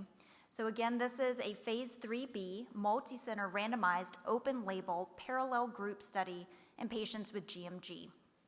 In order to qualify for this study, you need to be at least 18 years of age. You need to have acetylcholine receptor antibodies. Your MG-ADL score must be 5 points or greater, with greater than 50% of the points coming from non-ocular items. And then you need to be on stable background treatment. Stable background treatment is permitted but not required, which is in contrast to the ADAPT trial. And IgG levels need to be 6 or greater grams per liter. So these patients, with an anticipated enrollment of 72, it's still ongoing, the enrollment, are randomized 3-to-1 to either this continuous dosing regimen here at the bottom, if this is working, or to the fixed cycle dosing. So for the fixed cycle dosing at the top, you'll see it's 4 weekly infusions separated by 4 weeks, and then the cycle repeats. And then at the bottom, for the continuous dosing arm, the patients receive first 1 cycle of 4 weekly infusions, followed by every 2-week dosing. Now, Part A is taken out to 21 weeks, and then Part B, which is 105 weeks or less, patients then go into every 2-week or every 3-week dosing.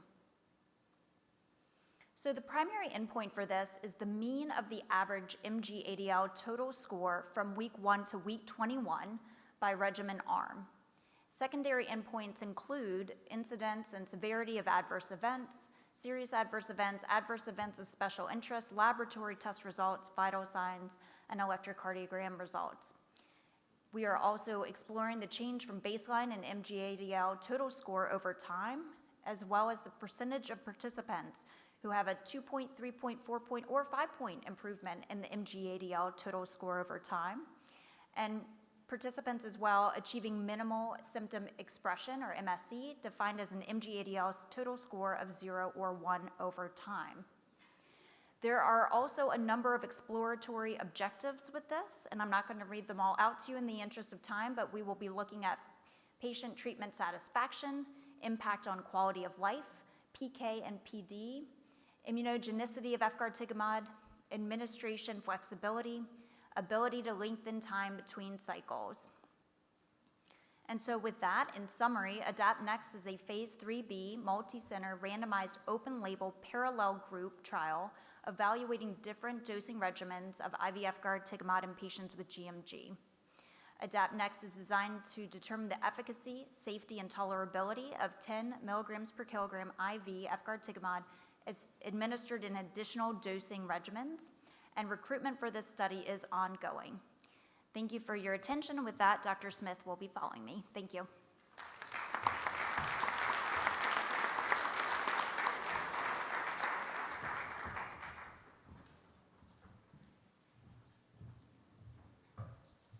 So I've got two pieces of good news. The first is I'm the only thing between you and lunch, and the second is my presentation is really simple, which befits my abilities. So I want to thank the organizers for inviting our team to present this work, and I also want to congratulate them. This has really been a remarkable session, and I want to thank everyone who's spoken, including my colleagues, and I want to say I never want to follow Kelly again in any given talk. So this is the work of a group of individuals who are listed here. I'm just representing them.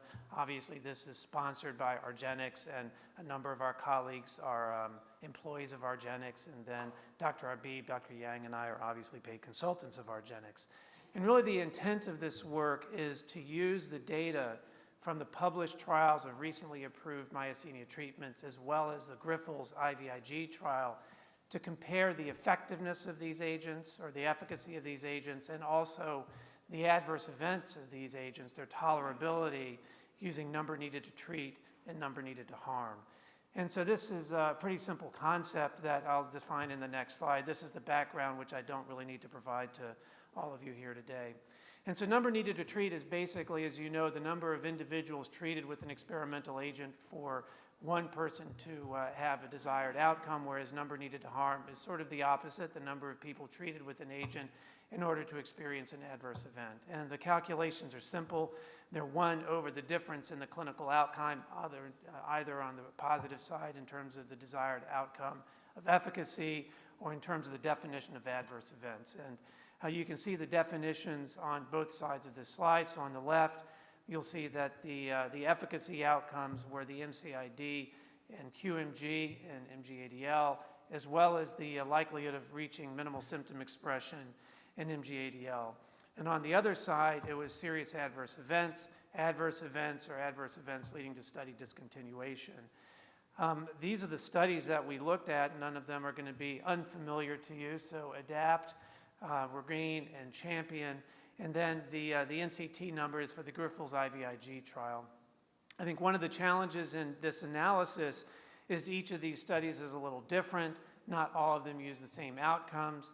And of course, for the IVIG trial, we have relatively little data to analyze. It's really what's available on clinicaltrials.gov. And I can answer questions about that, but you'll see it in the way we've handled this in the analysis. And so this is the number needed to treat. So just by framing this, generally speaking, a number needed to treat of less than 10 is viewed as good. Obviously, the lower the number, the better. If you have a number to treat of 1, then that means every patient gets better. And so you can see that I don't think this actually works. So on the top, you see the QMG, MCID. In the middle, you see the minimal symptom expression. At the bottom, you see the MG-ADL, minimal clinically important difference, and both of those are 3. So the first point is that all of these agents have favorable numbers needed to treat, all are less than 10. In each of these categories, you'll see that Efgartigimod has the lowest number needed to treat.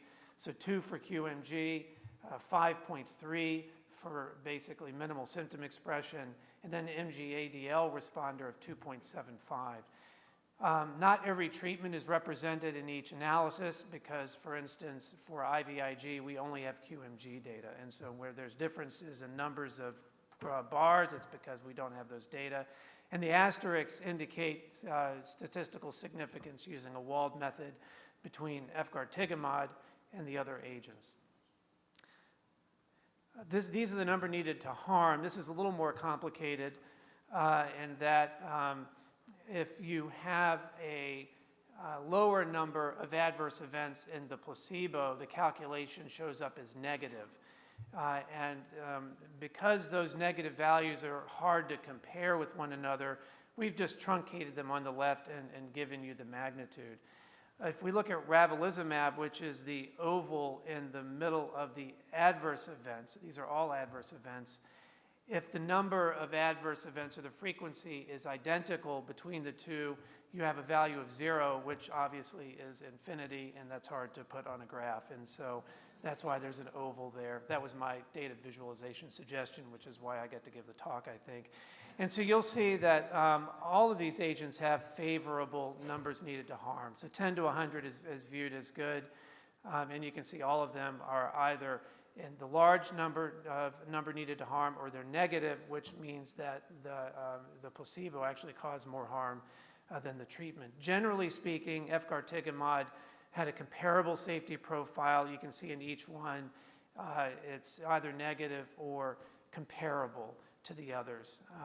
The same asterisk is used for statistical significance, so you can see that Efgartigimod was significantly less likely, or had a significantly lower number needed to harm than Ravulizumab. The reason that IVIG was not significant but had a higher number needed to harm was because of the variability in the IVIG data.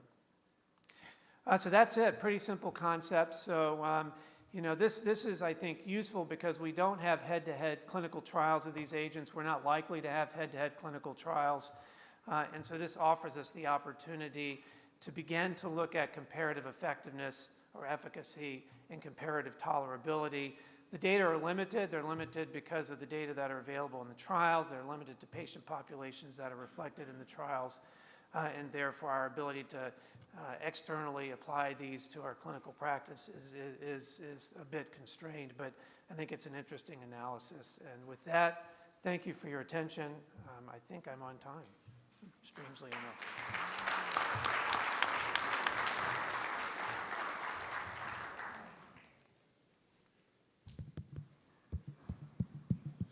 So the evaluation of response had the same number for ADL and QMG, which is not usually the case for most analyses. Usually the QMG threshold is higher.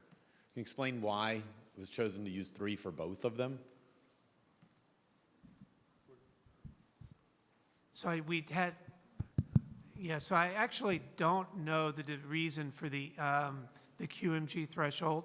I wasn't involved in that discussion. We did have discussions around the MG-ADL. We have, not represented in this presentation, looked at the different definitions. So we've looked at differences in 5 for both MG-ADL and QMG, and it doesn't substantively change the outcome. So I have 2 questions, one for John, one for Gordon. John, I think it flashed really quickly, but the dosing is actually lower for the Eculizumab, is that right? The dosing is dependent on the age compared to adults. Yes, it's adjusted for pediatric dosing. Yeah. So it was 600 and then maintenance at 900, right? Correct, okay, yeah. Right. And then my question for Gordon, shift gears again. Yeah, so my question has to do with the Efgartigimod analysis, and of course the dosing's different. It's not a steady maintenance dosing. So what is the time point that we're talking about in terms of the MG-ADL, MG-QL, and the other outcome that was used for this analysis? Yeah, that's a great question, Perry. So I think for QMG, it's 4 weeks for each of the studies. We tried to use 4 weeks when available. For some of the MG-ADL data, And we don't have MG-ADL and IVIG, the IVIG trial, so there is no comparison there. For the minimal symptom expression, we have minimal symptom expression at 4 weeks for Ecu and Efgartigimod, not for Rav. And for the MCID, we have that for all 3 studies, but only at 4 weeks for Efgartigimod, and we compared to 26 for the other 2. I think I got that right. Someone on my team will tell me if not. Glenn's nodding. I got it right. A quick question for Dr. Alcantara. It has been some data suggesting that mycophenolate rituximab may reduce the efficacy of COVID vaccine. Did you study this in your study? Oh, no, because we only gathered population-based data, so we didn't have access to this, the treatment of the patients. But in the clinic, we have seen, we have other studies in our clinic that maybe the vaccine has been effective in all those patients because we have a number of patients being treated with mycophenolate, and it seems that the vaccine has been effective, but it's just our clinical experience, not in this study. Thank you. Yep.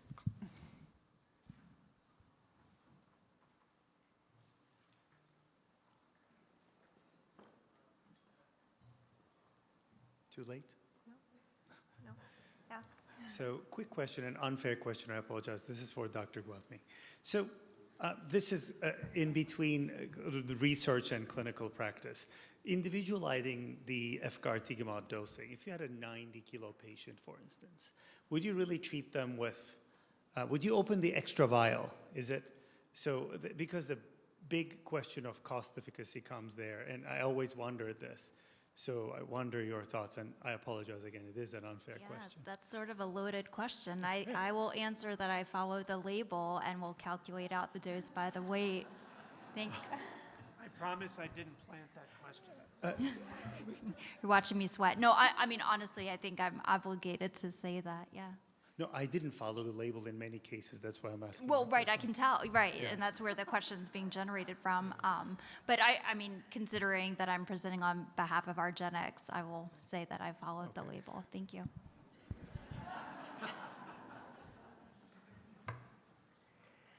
That was a good note to end on. I hope that you all enjoyed the scientific session, and we just can't thank you enough for attending. I do want to take a quick moment again just to thank Drs. Raja, Habib, and Castro for serving on the steering committee. Thank you to all of our speakers. I do want to say a special thank you, because if I didn't acknowledge this, I would regret it, to Dr. Amy Payne, who joined us. She was the inaugural recipient of the Nancy Law High Impact Award. For those of us who knew and loved Nancy, I know that she'd be very pleased with this award. So we were very thrilled to have Amy here with us today. And then I really want to thank our sponsors. It is not lost on us that we are in very good company. Our sponsors support really everything that we do. And so I do want to thank our national presenting sponsors who are Alexion, argenx, and UCB. And our national sponsors were Janssen, Horizon, and Regeneron. Thank you so much for being here with us, for always being with us, and for supporting everything we do. And finally, I do want to just remind you guys that if you would like to attend our Partners in Care MG luncheon, it's at 12:30 in the Ravello courtyard. Thanks, and have a great rest of your conference.